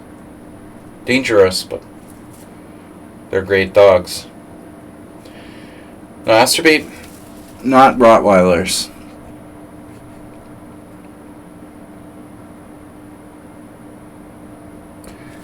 Belgian, Illinois. Wow, d5 on the move. Oh my god. Positional pawn sacrifice. Pure beauty and perfection. Look at this move from Mr. Slow. Just d5.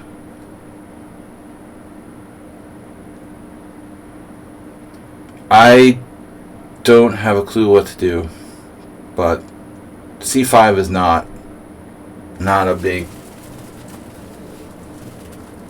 temptation here. I was thinking bishop g5 just to put more pressure on the d5. I don't like releasing the tension here. Wow, he just takes. Alright, that's frightening how quickly you played that move. I'm concerned about you not taking time there. Why so slow?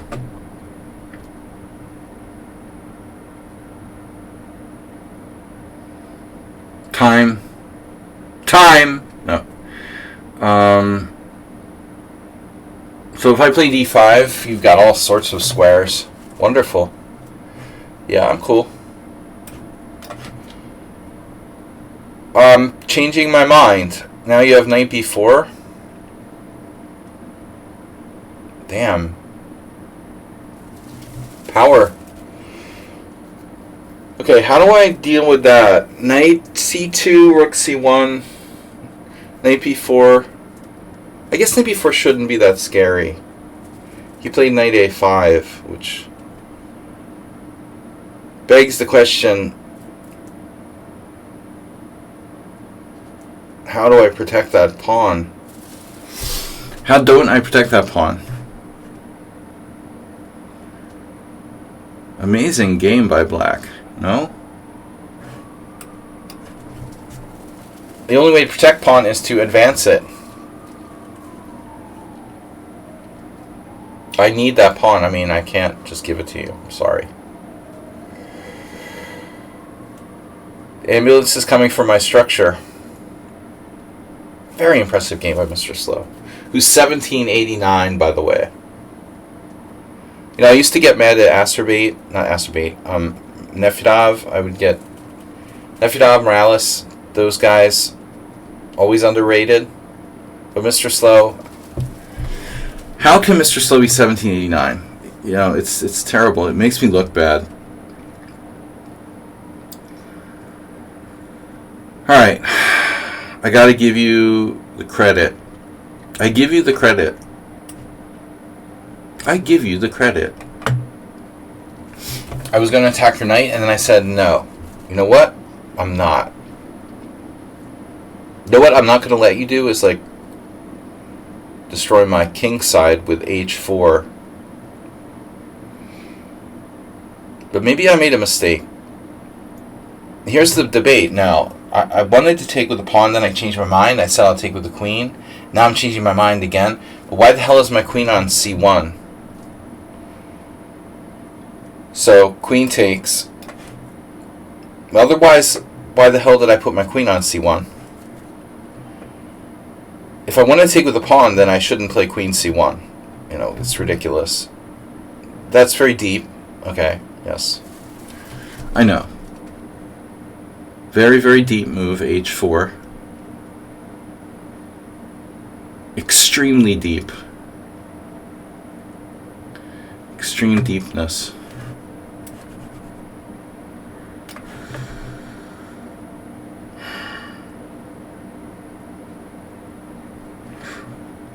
Violently aggressive. Unbelievable. Alright, next. Let me guess. Bishop h6. No, this is not a King's Indian. Just looks like one. He does queen c7.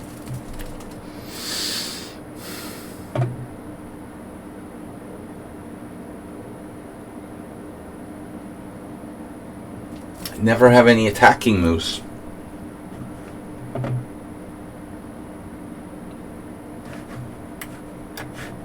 Oh, I hung my pawn. God damn it, Astrobate. You gave me that idea. He sees everything.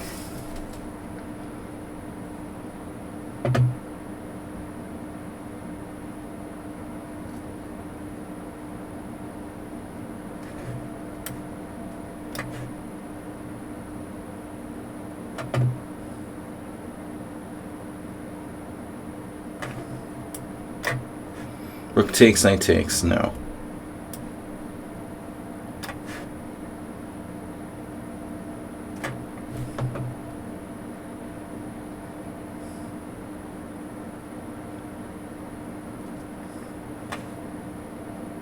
What the hell is going on around here?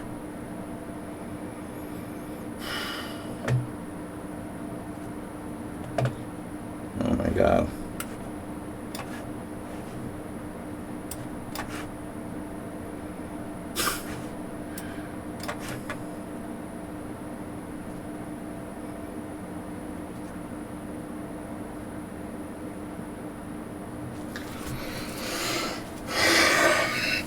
Mr. Slow, you should change your name, dude.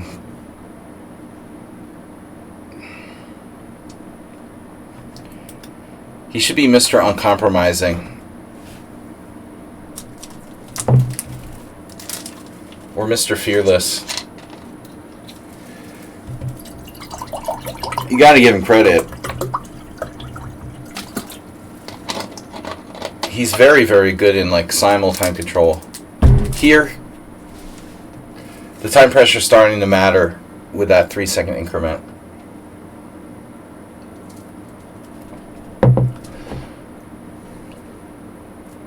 Yeah, I mean, I don't know, you know, I feel like I have this obligation to like critique everyone. It's part of my job, including myself.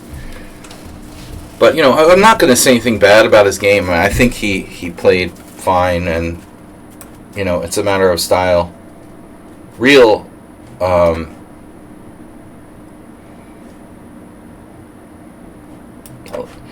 like, very much uncompromising to an extreme, a little to an extreme. Not actually not that bad.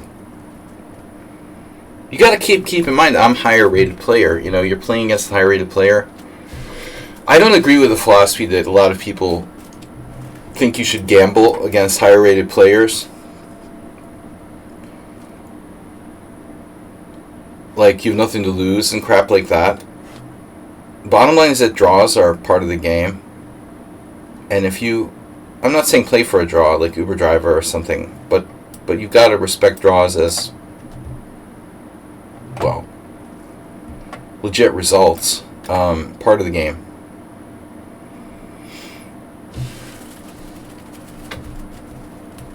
Well, now it needs to play in an uncompromising style under time pressure. I need to adjust myself. I don't know what White's doing here. It's pretty unorthodox. Exchange Carol Khan with 92. I've already had to restrain myself from playing h5.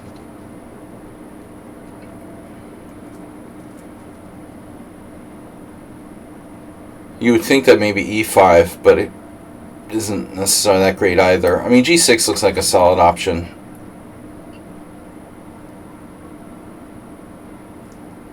No, drawing a stronger player is an achievement, but I'm saying, like, a lot of people have this attitude, like, you should take chances against a higher rated player. I kind of feel like you should use the draw as a threat. You know, you can win a lot of games against stronger players by leveraging the threat of a draw. So the stronger players oftentimes, and I believe me, I know because I've done it as a stronger player, are going to overpress if you frustrate them, you know, and leverage the threat of a draw against them in a lot of cases. So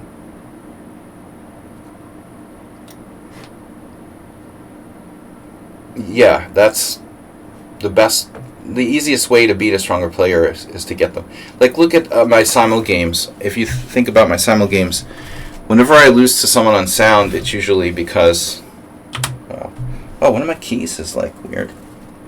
There's something weird about my keyboard. Someone on sound always like somehow lulls me into overextending myself or attacking him, and I always seem to lose when I start to take stupid risks, or I underestimate my opponents. So I don't think the theory that the way to beat stronger players is to, you know, do a Hail Mary and go crazy. You know, I think the best way to beat them is to get them to go too far.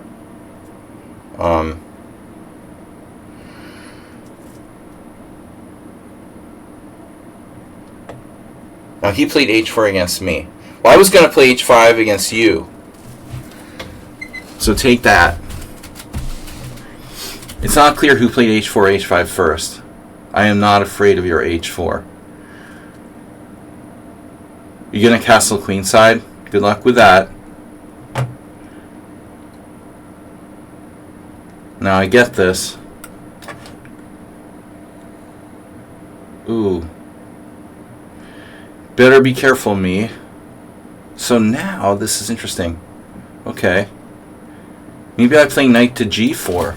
This is a totally weird idea. I want to play e5. Because if I play bishop g4 there, he's going to go Barry attack style with like knight e5, bishop e2, queen e2, knight e5, bishop e5, and white is a little bit better, maybe.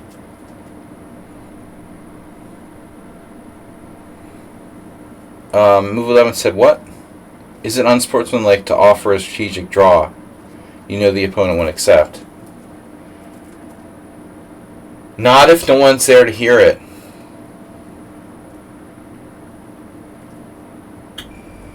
A little play on the tree falling in the forest theme. It's never unsportsmanlike to offer a draw if there's nobody there to hear you offer the draw. You can offer it telepathically, and then it's almost never unsportsmanlike. You just give them the look, you know.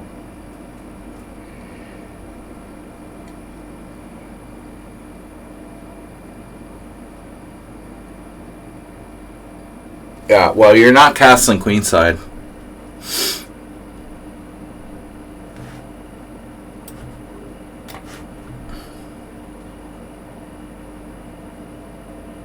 What's the center matter anyway?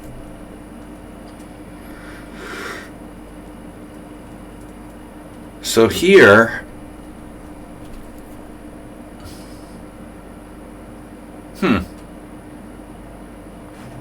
alright. I was going to take the other way, but then I changed my mind.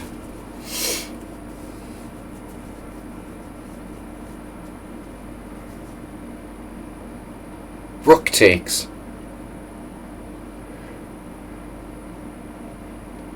Now that would be fancy, to do rook takes. Do I play knight takes and let him castle queenside with a raging attack? Take with the bishop? Wow. This is unbelievable.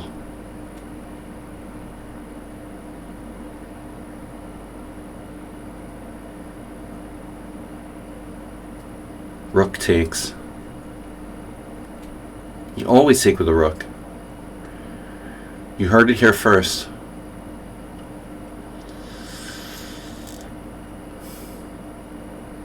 Tempting. Really is.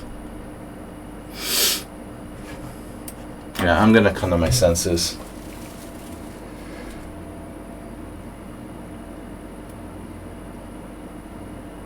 Yeah, I get it.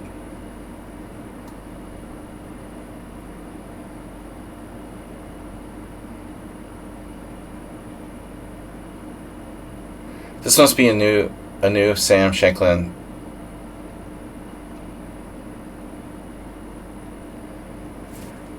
Yeah. A new Sam Shanklin course. 92 for white in the Carol Khan. Okay, it was move 2 actually. That's a known line, but you normally play e5. I mean, that's the way you're supposed to play this setup, not with pawn takes pawn. This is just weird. Could be a new chessable course. If I had taken with my rook, I would have sacked the exchange, but prevented him from casting queenside with the threat of knight takes f2. I'm sure it was unsound. And I don't want to trade my dark square bishop. Yeah.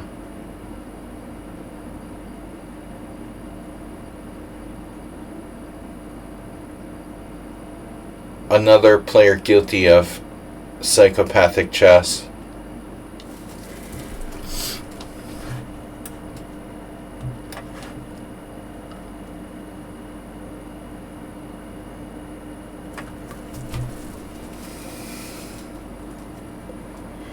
Why play so psychopathic?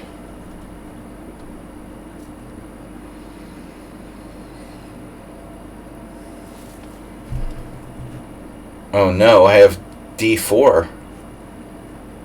d4 first. You got rook takes. Oh crap. No, rook takes isn't so good. Yeah, d4 is probably good.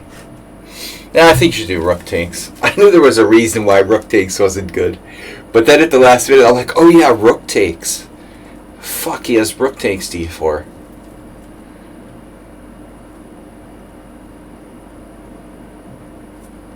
This is why you don't castle queenside.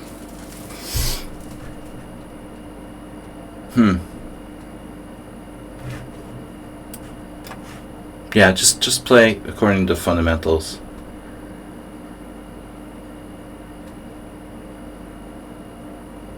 No, some person played against me like I was a coffee house, club player. Castle queenside. I knew you were going to do that. This is like the London system.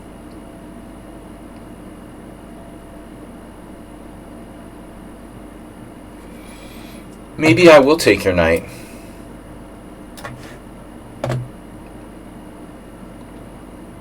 Just to see what happens.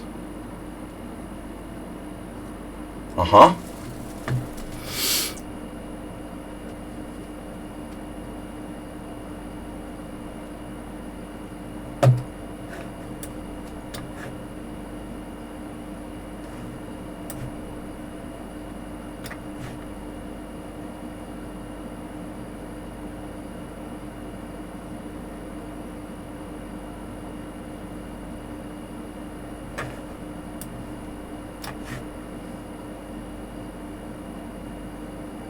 Oh, you have that.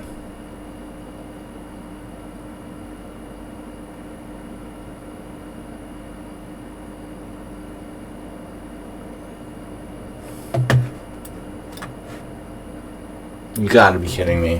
What are you doing, man?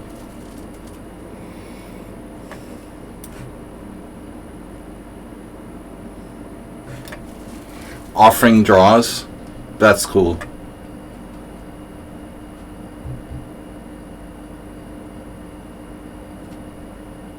Drawing offers. I can't calculate.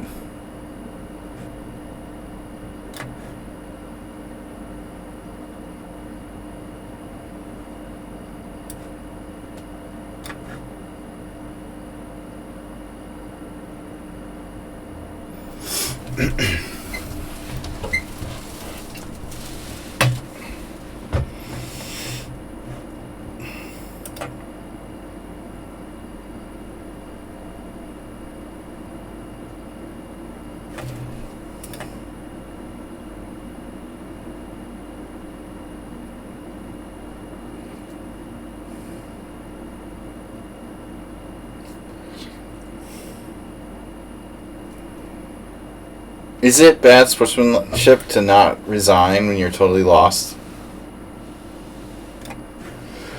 Alright, anyway. Sparkle Horse in first place. Sack draw. Drown the Clown. Chess Man. I just want to take a little break there. No, I mean, you need to resign.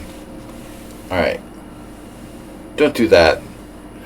I would normally let my clock run down to like 1 second and then flag him with like fractions of a second left, but, we don't want to do that. Don't make me do that.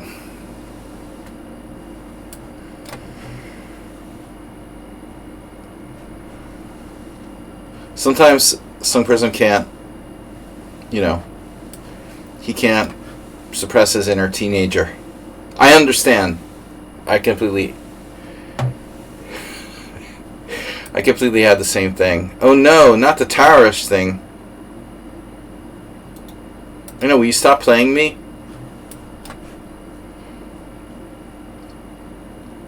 What if I don't give him his Tarash? Oh no, oh no, what is this? What? Bishop c5? That's annoying. Try to force your thing? b4, bishop takes check, knight c6, knight takes d4. Interesting, and probably not fully sound. Somewhat not sound. Do we transpose to like an English?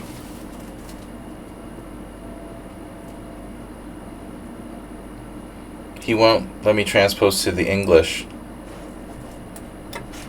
It's like forcing the same position no matter what I do.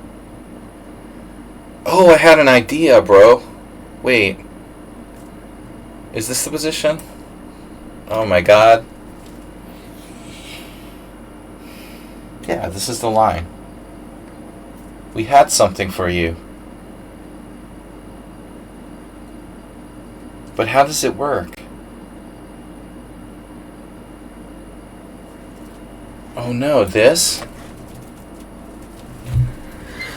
Bishop e3, right?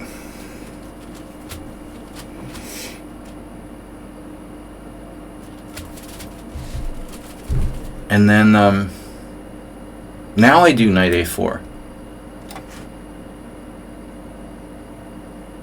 This is post 1970 analysis. So Uber driver wouldn't be qualified. This is Stockfish verified best line for white. Sorry, my brain forgot. Knight g4. This position? Really? I looked at it in the previous position. I don't remember looking at it in this position.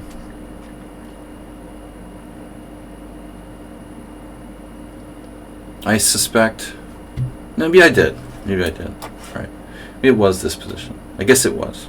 You're not supposed to take on e3.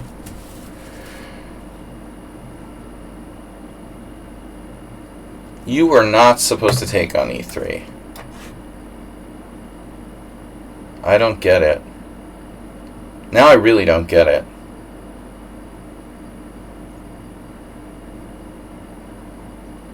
So rook f takes.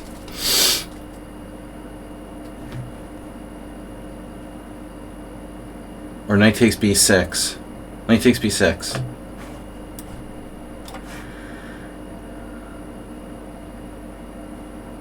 So I'm sorry, I am not believing in this.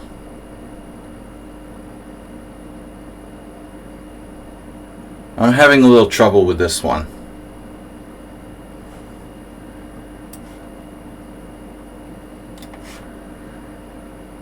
This is a clear pawn down for black with like zero compensation. Maybe worse than that. You're going to have to do better. This is not Dubov approved.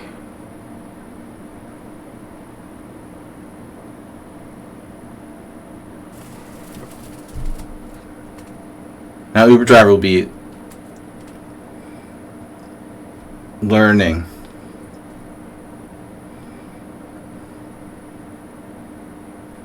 So my recollection is that it's all rather hazy, but knight takes e3 is not viable. b7 is hanging. Rook takes rook. I don't like that. I'll take the endgame for 500 bob. Yeah.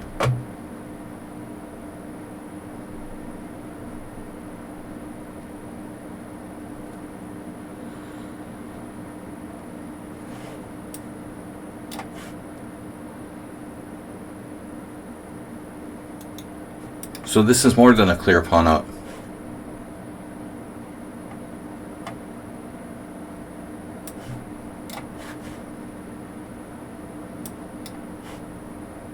You can move as fast as you want to. You're not saving this position.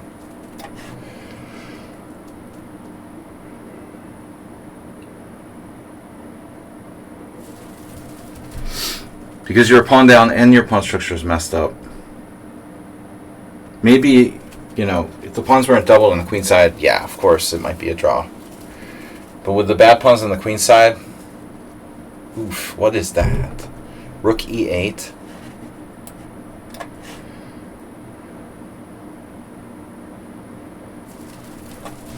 Random moves enabled. Alright, man. What are you doing?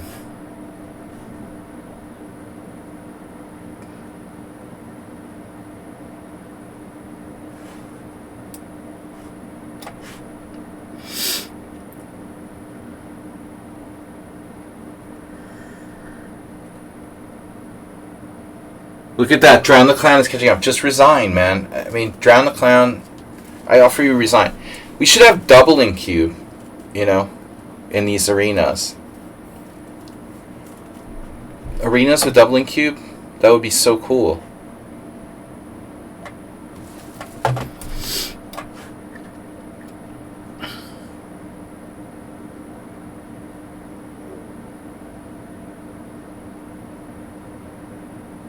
This is a nightmare for black.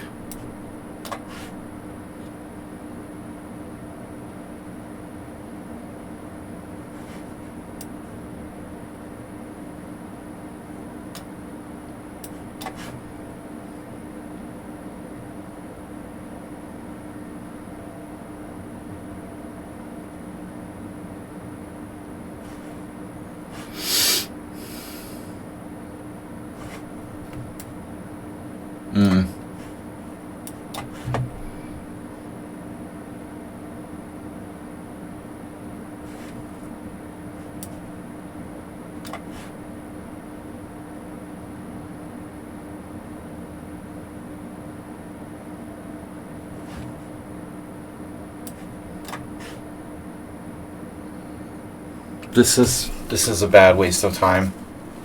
We're giving the tournament to Drown the Clown. Fine. I'm not going to offer you a draw in a winning position. If Drown the Clown wins, it's your fault.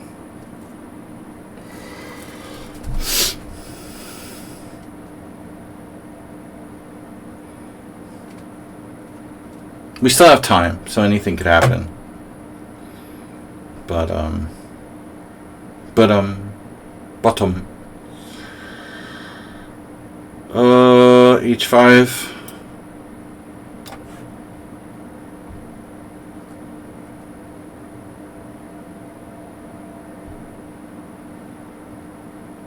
No way black's saving this position. I have a protected passed pawn on E4. Your loss 1,000% of the time here.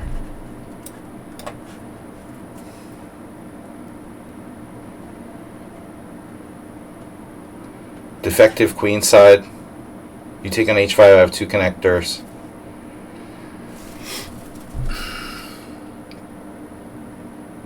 They're in cahoots, maybe. Notice how I never get paired with Drown the Clown, and I play sex draw 10 times every tournament. It's the same thing every time. You never play Drown the Clown, and you play 10 times with sex draw. Yeah, I guess he's stalling. You can't stall with 27 minutes left in the tournament, though.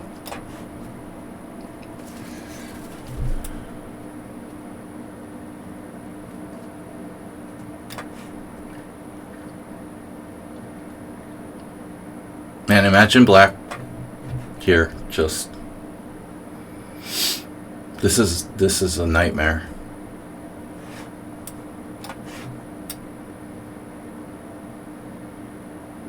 You're down like 1.5 pawns. You're down 1.75 pawns. Those double pawns are such a liability. If you even look at them the wrong way, they'll fall. You know? Your best chance is to put your rook directly in take from my rook and hope that I lose my rook. Like a Dlugi trick.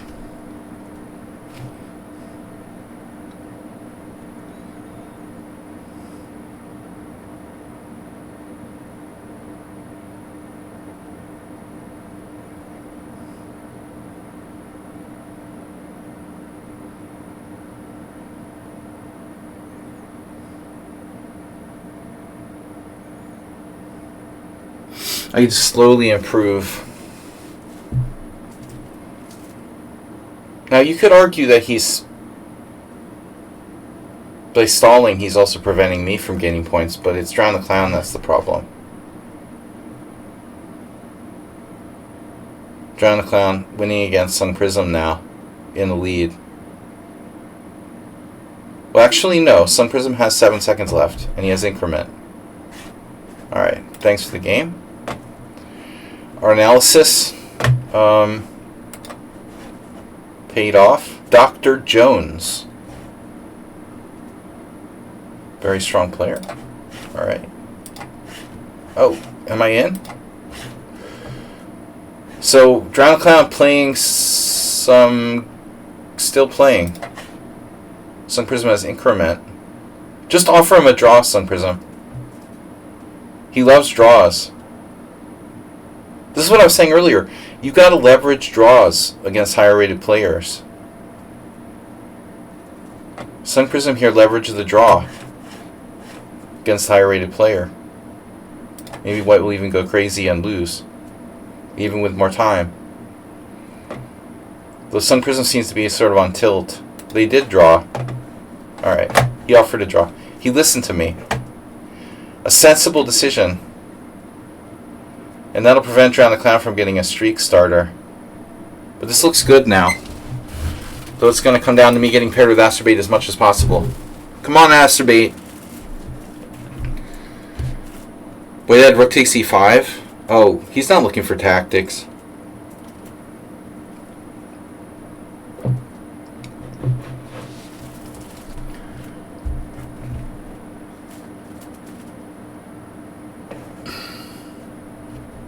I'm not going to, like, fall victim to that trap where I start analyzing my game and then I lose on time to Asterbait. We have a total of 21 players. Less players than usual today. We're usually around 30. You guys, I don't know. No Morales. Here's the Prism again. Not berserking. Not playing e5. I don't remember what he plays against Aliakin.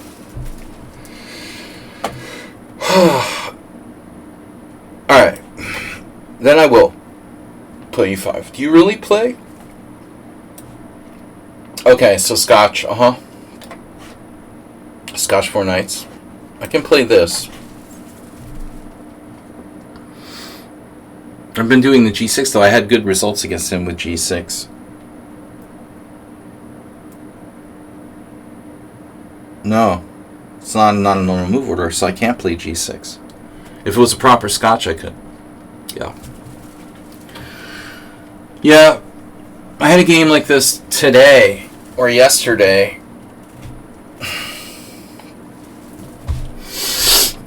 And, now what? Oh, there's that. Yeah, the thing.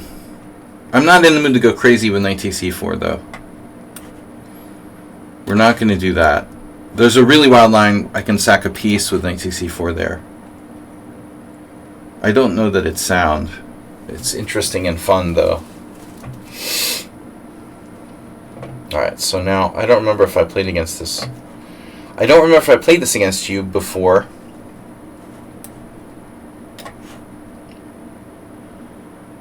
H3 looks slow, but reasonable.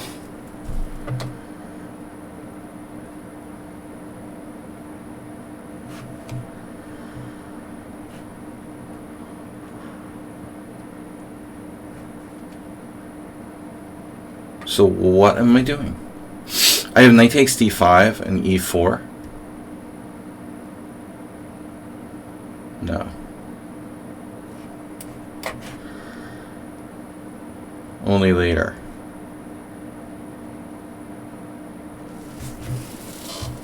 It's okay, h3. You gonna attack me?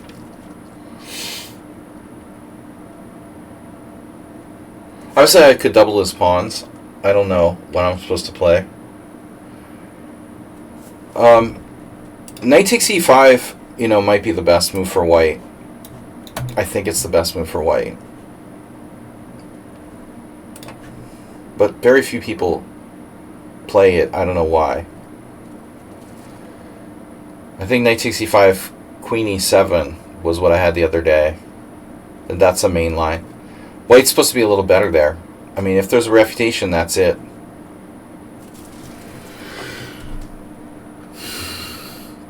There has to be like a pseudo refutation. Otherwise, this line would be more main line all the time played. It must be considered to be slightly better for white. This doesn't feel right. So now it's a Nimzo. Flimzo. If knight takes d5, pawn takes d5, e4, bishop takes e4. Yeah, we're not going to get fancy, huh?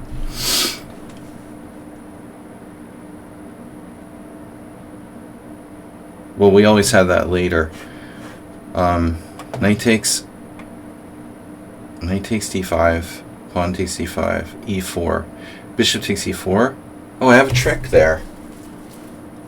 No, knight takes e4 takes, bishop takes f6, queen takes. Bishop takes f6, queen takes, bishop takes e4. That's disturbing. So knight d5, pawn d5, e4, bishop f6, queen f6, bishop takes e4, and he's up a piece. I have rook e8, knight d2, bishop f5. I mean, this is going too far. f3. Yeah, but I think we should screw it. I wasted all the time analyzing. It's too complicated.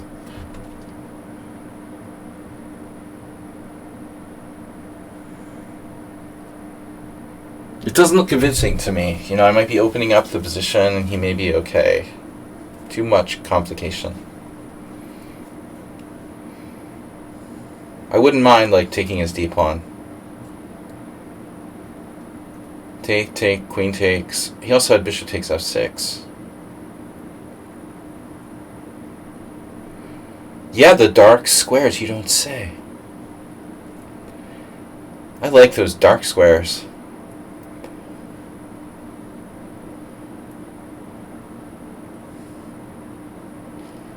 Now they're claiming that white meat is bad for you. Whenever I think of dark squares and light squares, I think of dark meat and white meat. Latest study out of somewhere was that too much chicken is bad for you. Alright.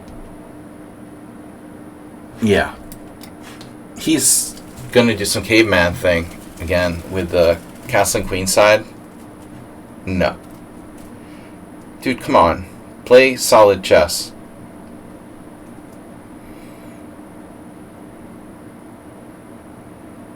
It's an IMSO. Bishop e3. Yeah.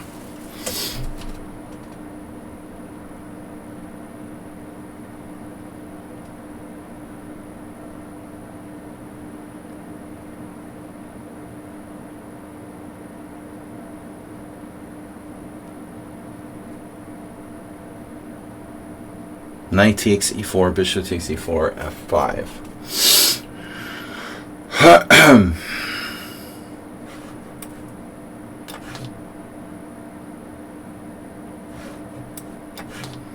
After all that, I did something crazy. This is kind of reckless by me.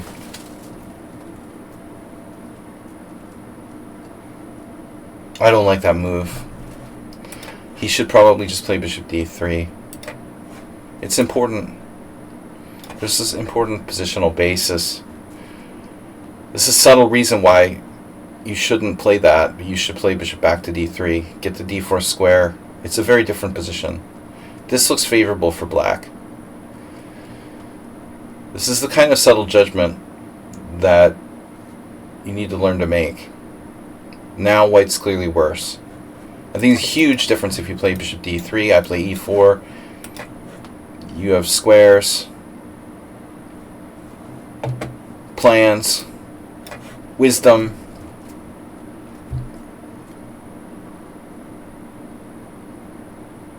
Plus I get my favorite ops color bishop type position. This is an absolute atrocity for white. Though having said that, he might still have a way to put up some resistance and survive. Knight h2. Good start.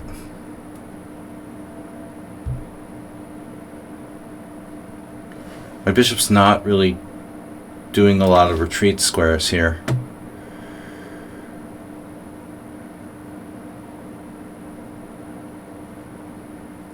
He likes attacking some prism. We haven't played much lately, and he seems to, you know... Oh no, Drown the Clown in second place. 33. It's going to be close. This is getting really close.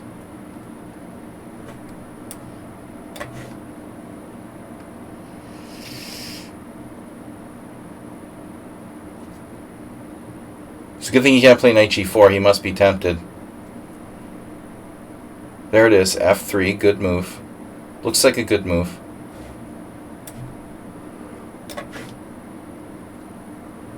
Rook b1. A5.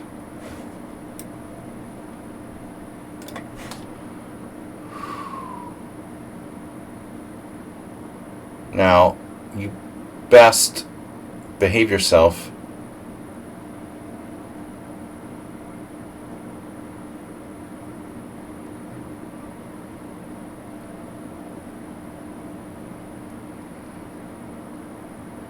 There's a funny line here. Bishop h6, pawn h6, queen h6, rook f6, g5, queen h4, forcing a trade of queens. And now he's pretty much lost, I would say.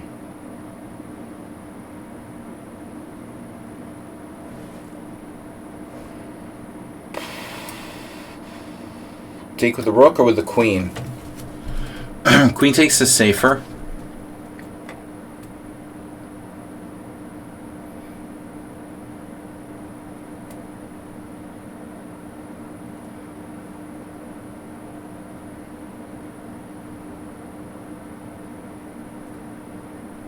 So I'm not up any material in the technical sense,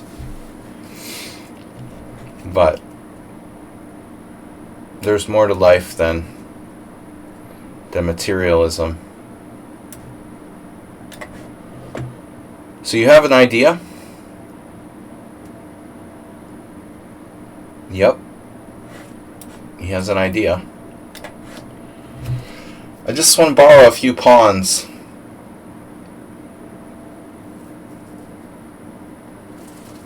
Do you mind?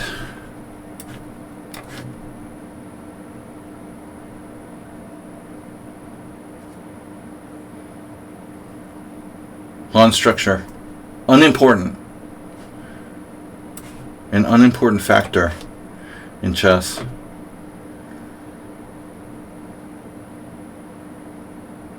Right.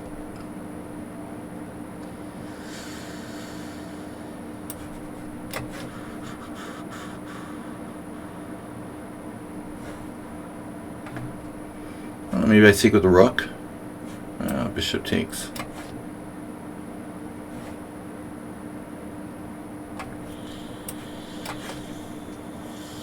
It's a pity to trade my bishop for his knight.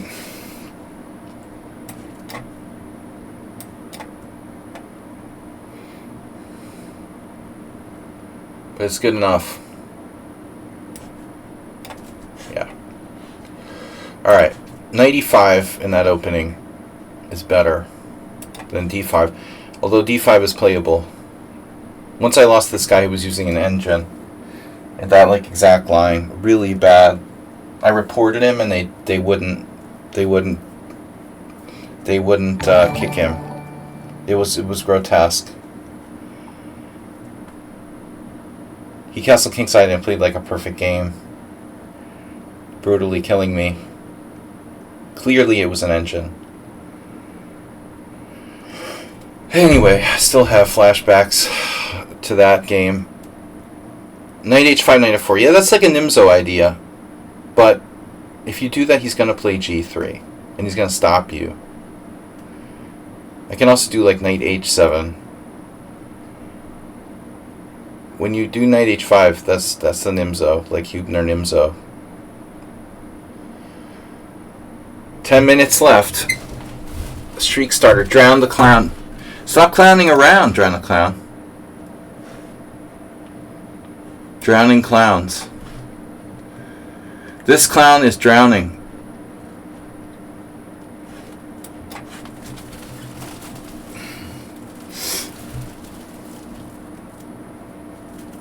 But, you know, biggest moment in that game is when I sort of panicked and played knight takes e4. And as I said, you know, after f5, it's a positional disaster, his decision to take on f5 with his bishop. Although he materially stays even, I have a huge strategic edge. So that was just...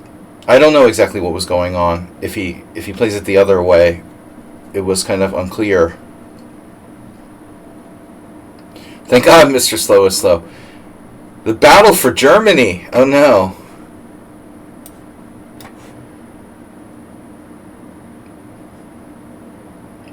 Hey, how about the Canadian election, huh? I wish I was Canadian. God. The one good thing that's happened lately. The Trump effect.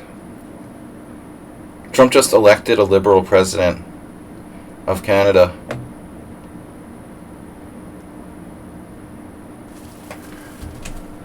Prime Minister. Alright. Anyway. Do I go knight b5? No. Maybe.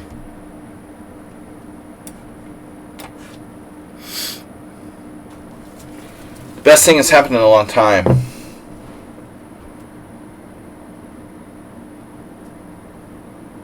Trump's 100 days of solitude, dude. It's funny when we start seeing Trump like claiming that polls are fake and stuff. It's like when you live in like a protected, fantasy bubble, you might actually believe that's fake news.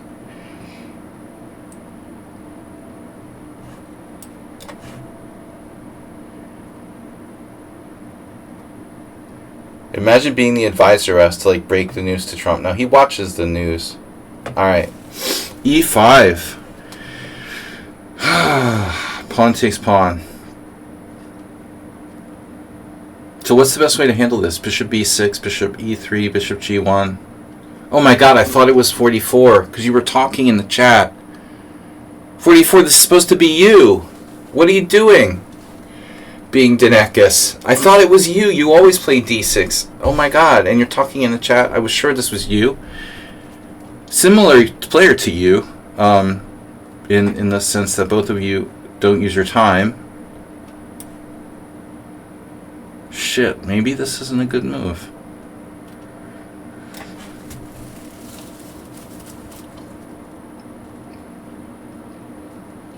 Tricked me. The minute the game started, the opening was like the standard 44, sort of e6, d6. Okay, not exactly right. It started as an a3, but I began to believe it was you. Should I castle queenside? Lose the exchange? Michael Rowe did that to me once. He like purposely gave me the exchange and like killed me with bishop g4. I get the d5 square. So where do I put my late square bishop? Just the standard? Alright. We'll just do the standard. The lame bishop d3. Keeping e4 solidly protected. Bishop c4 grades targets on the c-file. This is a safer move, I think. He has knight h5, but that drops a knight. Okay, yeah, that's cool. Knight h5. I don't know what's wrong with me. Okay. h5, maybe. h5, h3. Bishop d8. Guys, where are my competitors? Sac Draw, Anti-Lizard, and Drown the Clown. All in the low 30s. Chessman, Sun Prism in the high 20s. Queen c8 now. Violently attacking h3. Okay, he has queen c6. Kicking my bishop off. That's fine. Yeah, nice move. Boris Gelfand style. Alright. I know when I'm not wanted. And you can get in b5. It actually looks reasonable for black. He didn't pull the trigger on b5. You might regret that.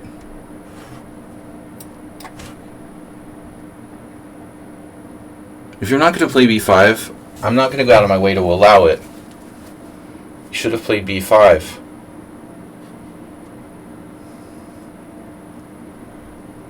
Whew.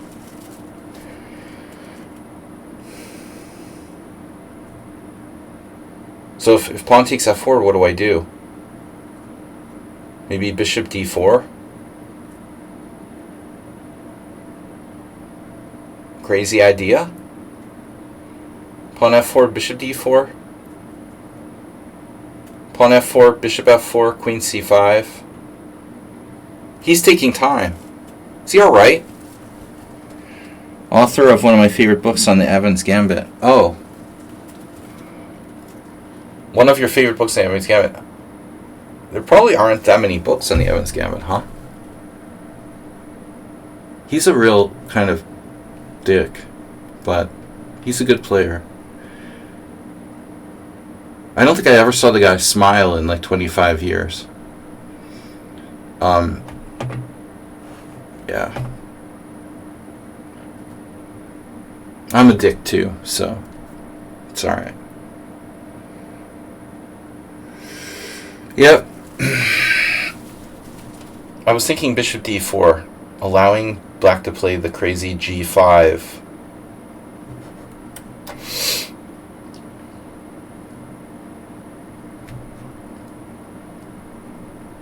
There might be some risk involved in g5. I figure it's a king's gambit now. Uh-huh. Nice move. Oh, he has bishop h4 check. I missed it.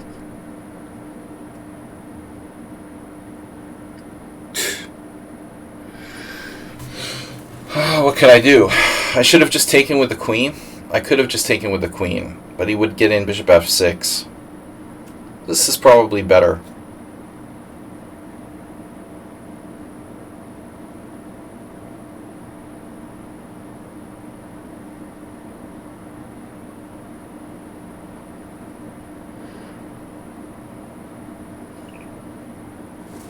You know, a strange thing popped up on my Facebook yesterday. Another player who's like the same age as Michael Rode, maybe older actually, popped up on my Facebook suggestions. You know, it's weird when you get someone on your Facebook suggestions who you have one mutual friend. And you know what's not a good sign? Seriously. If someone comes on my Facebook suggestions and they're a chess player, a titled chess player, and we have one mutual friend. Okay? Because most people who are titled chess players and have appeared on my Facebook suggestions, friend suggestions, they usually have between like 10 and like 60 mutual friends or something. So, interestingly, for like the first or second time, this guy, Eugene Meyer, appeared as a suggestion on my Facebook, and we have one mutual friend. It's really sick. The guy, you know who he is? He's actually an IM from Washington, D.C., and he's the president of the Federalist Society, like the ultra-right legal society. Crazy, huh? I'm thinking, that's why we don't have too many mutual friends, I guess, bro. I guess being the president of ultra-conservative legal society means you don't have any friends that I would at least. Yeah. He used to play like in the World Open and stuff. Obviously much older than me. I just thought that's funny. Pretty much like any other title player in the world would have, you know, at least like 3 mutual friends or something.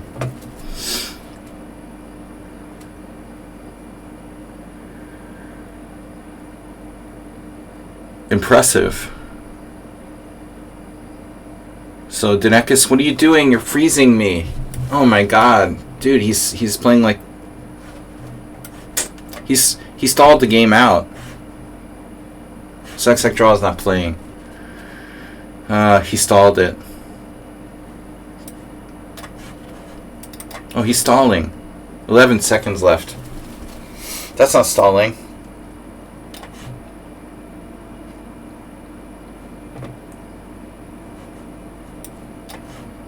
Did he storm DC? No, dude, he's the president of the Federalist Society. Do you know what that is? That's like the most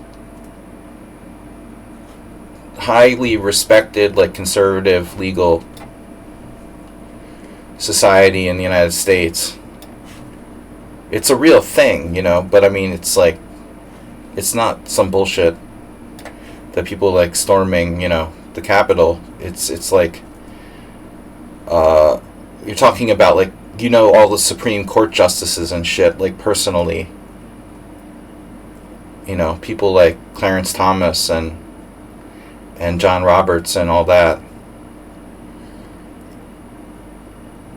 He's on, like, first name basis with all the Supreme Court justices, all the conservative Supreme Court justices. It's crazy.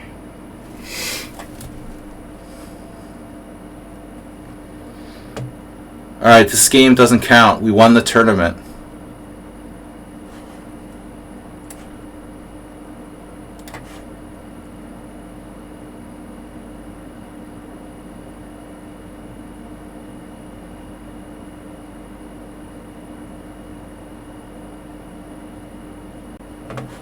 This is a funny position.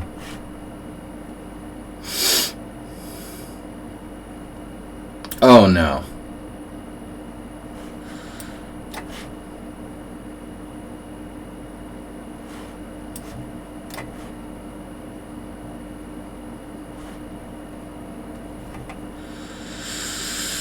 Alright, you got another check?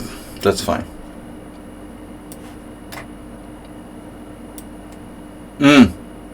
No.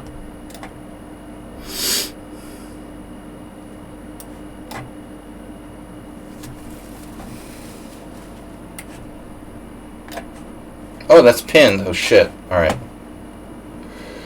Fine. We'll do it this way.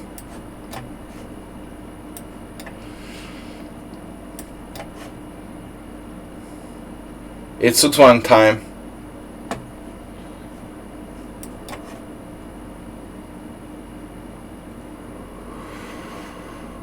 Time for a little zugzwang. It's always time. There's always a good time for zugzwang. Alright, guys. Good tournament. Thank you. Sasset draw got really close.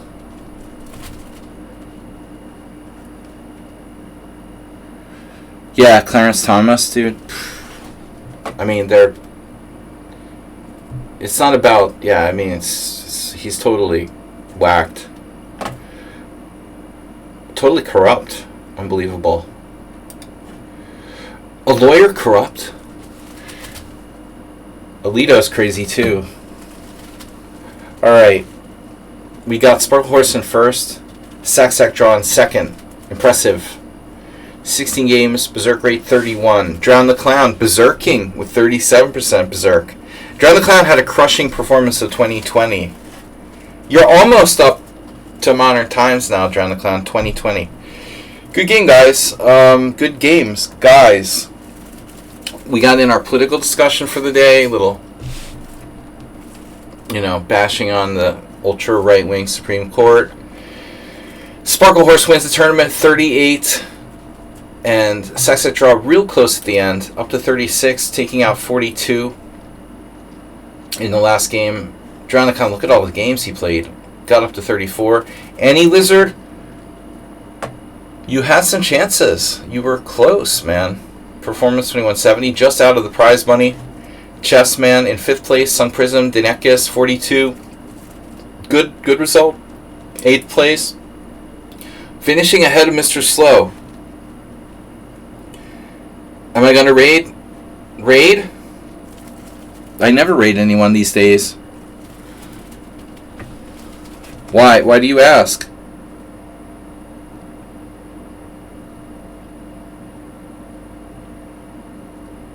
Don't tell me like Kamsky streaming or something. Nefidov, Young Samurai, Cheesy Noob, Astrobate, Ruslan Bear, Kuze, Giachil, Dr. Jones, Jesse, Evil William, and Yeroon. We got finally Pirate. Astrobate, where did you finish? Where did you finish? Astrobate, no draws. What's up, man? 4 draws? 4 wins? No draws. That's surprising.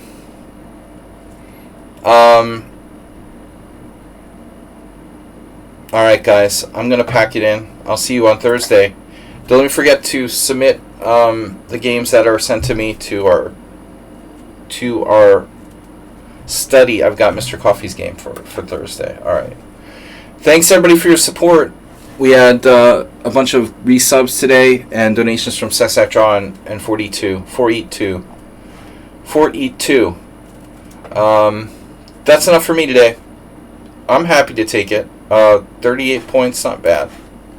Some decent games to look at. We played a total of 12 games. One draw with Sexac Draw. See? That makes sense. One draw, Sexac Draw. You also sent a game. Okay, I will check it out. I think I got that one, actually. I just didn't get Mr. Coffee's. I'll see you guys on Thursdays. I'm going to get some sleep so I can clean out my brain from the Alzheimer's. I'll see you guys later. Thank you for watching. See you on Thursday for analysis stream.